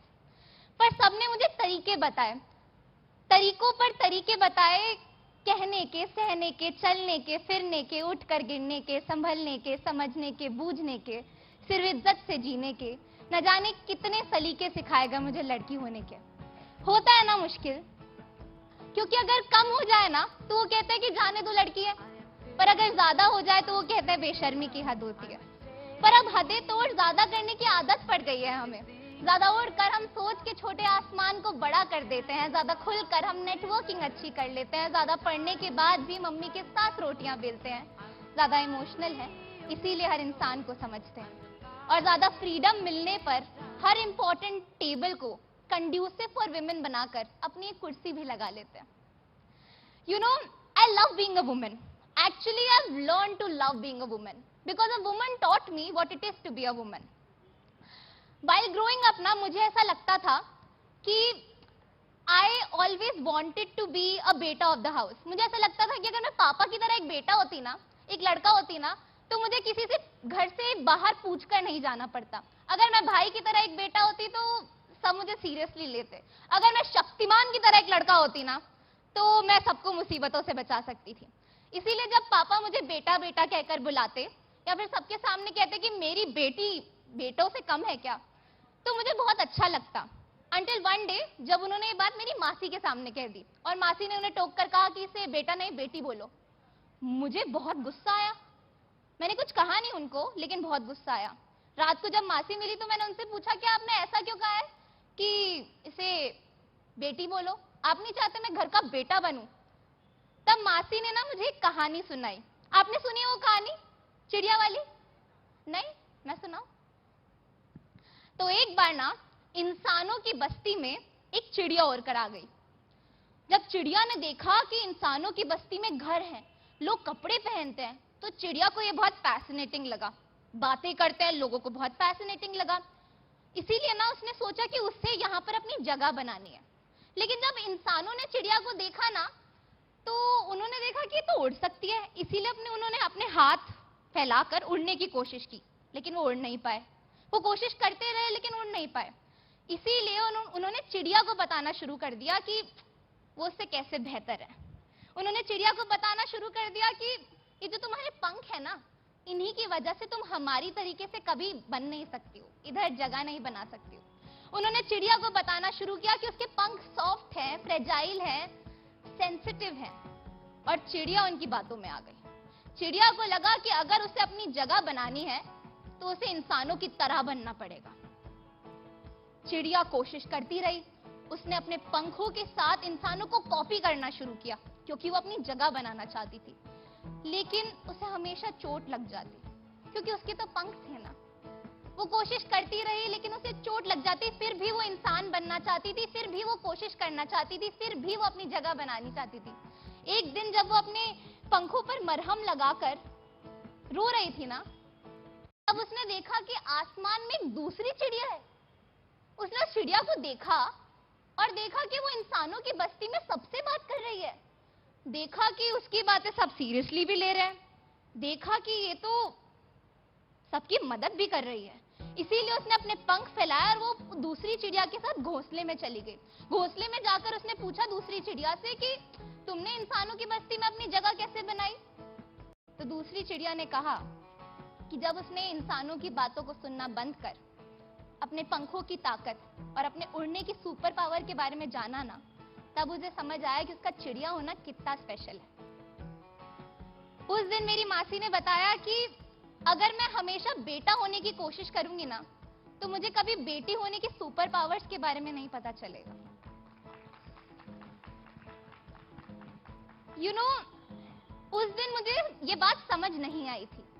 मैंने सोचा मेरी मासी भी दूसरों की तरह मेरे लिमिट्स को सेट करना चाहती है, लेकिन अब जब मैं इन बातों को समझ पा रही हूँ तो मुझे लगता है कि वो मुझे ये सिखाना चाहती थी उस वक्त कि हमारी दुनिया को ना इक्वालिटी की नहीं, इक्विटी की जरूरत है. बराबर नहीं, क्षमता के हिसाब से देने की जरूरत है. True equity will happen the day we will all understand what it is to be truly feminine. And I am exploring my femininity. I am loving what it is to be a woman. You know, इसका मतलब ये तो नहीं है ना कि मैं किसी भी चीज में कम हूँ. मैं ट्रैफिक में स्मूथली ड्राइव करती हूँ, स्पोर्ट्स में सबके साथ वाइब करती हूँ, रात को अकेले सामान ले आती हूँ, दिन में पापा के साथ टिफिन भी दे आती हूँ, स्ट्रेंजर से बिना हिचकिचाए बतियाती हूँ, पेट्रियार्की के आगे झुक नहीं पाती हूँ और पॉलिटिक्स पे बात करने से नहीं घबराती हूँ. इसी चीज पे ना मुझे मेरी दोस्त है श्वेता, उसकी कुछ लाइनें याद आई. आपको मैं सिखाती हूँ कि कैसे शायरी सुनते हैं. आपको आता नहीं है ऐसा लग रहा है मुझे. कि इरशाद बोलिए. बिना कांटों के राहों में, बिना कांटों के राहों में गुलाबों तक सफर कैसा. बिना कांटों के राहों में गुलाबों तक सफर कैसा, मगर मैं तितली हूँ यारो, मुझे कांटों का डर कैसा. बिल्कुल डर नहीं है, बिल्कुल डर नहीं है. Margaret once said that we are writers who are also women and that is what makes us special. और इस बात से ना मैं बहुत इंस्पायर हो गई, तो मैंने भी एक कविता लिखी है. It's a spoken word piece. I would really love for all of you to hear it. We are professionals who are also women. We love being called a woman writer, a woman doctor, a woman pilot, a woman officer. We are writers, we are professionals who are also women. Because of the value we put in our work, because of our gender. We don't like being called a woman only when we are mistaken. We don't like being called a woman as a title for someone who has less to offer. We want to be loved and appreciated as women, women who have a difference to offer. We are professionals who are also women. And yes, we are emotional and empathetic. We prioritize relationships and we ask for maternity benefits. We are professionals who are also women, and it's the fact that we are also great at negotiations. We keep humanity as a bare minimum. Honestly, we don't want to be treated as equals because we are different. And different here means distinct, not less, not unequals.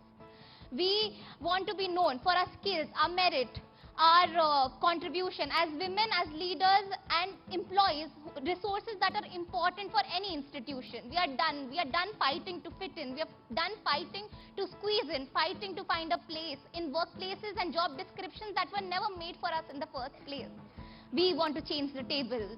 We want the rules to be rewritten for us because we are professionals who are also women. We want to be known. We want to be known for being women. We are tired of pushing our boundaries in order to prove that we are capable and we deserve equitable pay, growth opportunities and representation. We are professionals who are also women, and we want to be known for that because the world will keep having more of us. Thank you so much, everybody. Thank you. Thank you for having me. Thank you so much, Monica, for that beautiful and thought-provoking performance. Your words have definitely touched our hearts and added depth to our event. And with that, as we draw to a close, I want to express my heartfelt gratitude to ITC and FedEx for their association. I'd also like to thank each and every one of you for being a part of this incredible journey tonight. Your presence, your insights and your unwavering commitment to gender equality and women's empowerment have made this day an event truly remarkable. Let us carry the spirit of future female forward with us beyond these walls, continuing to champion the cause of equality in all aspects of our lives. Today we can build a future where every woman has the opportunity to thrive and succeed. Thank you once again for our participation and support. Ladies and gentlemen, thank you for being a part of this incredible evening. We look forward to more exciting gatherings in the future. Enjoy your dinner and have a wonderful night. Thank you.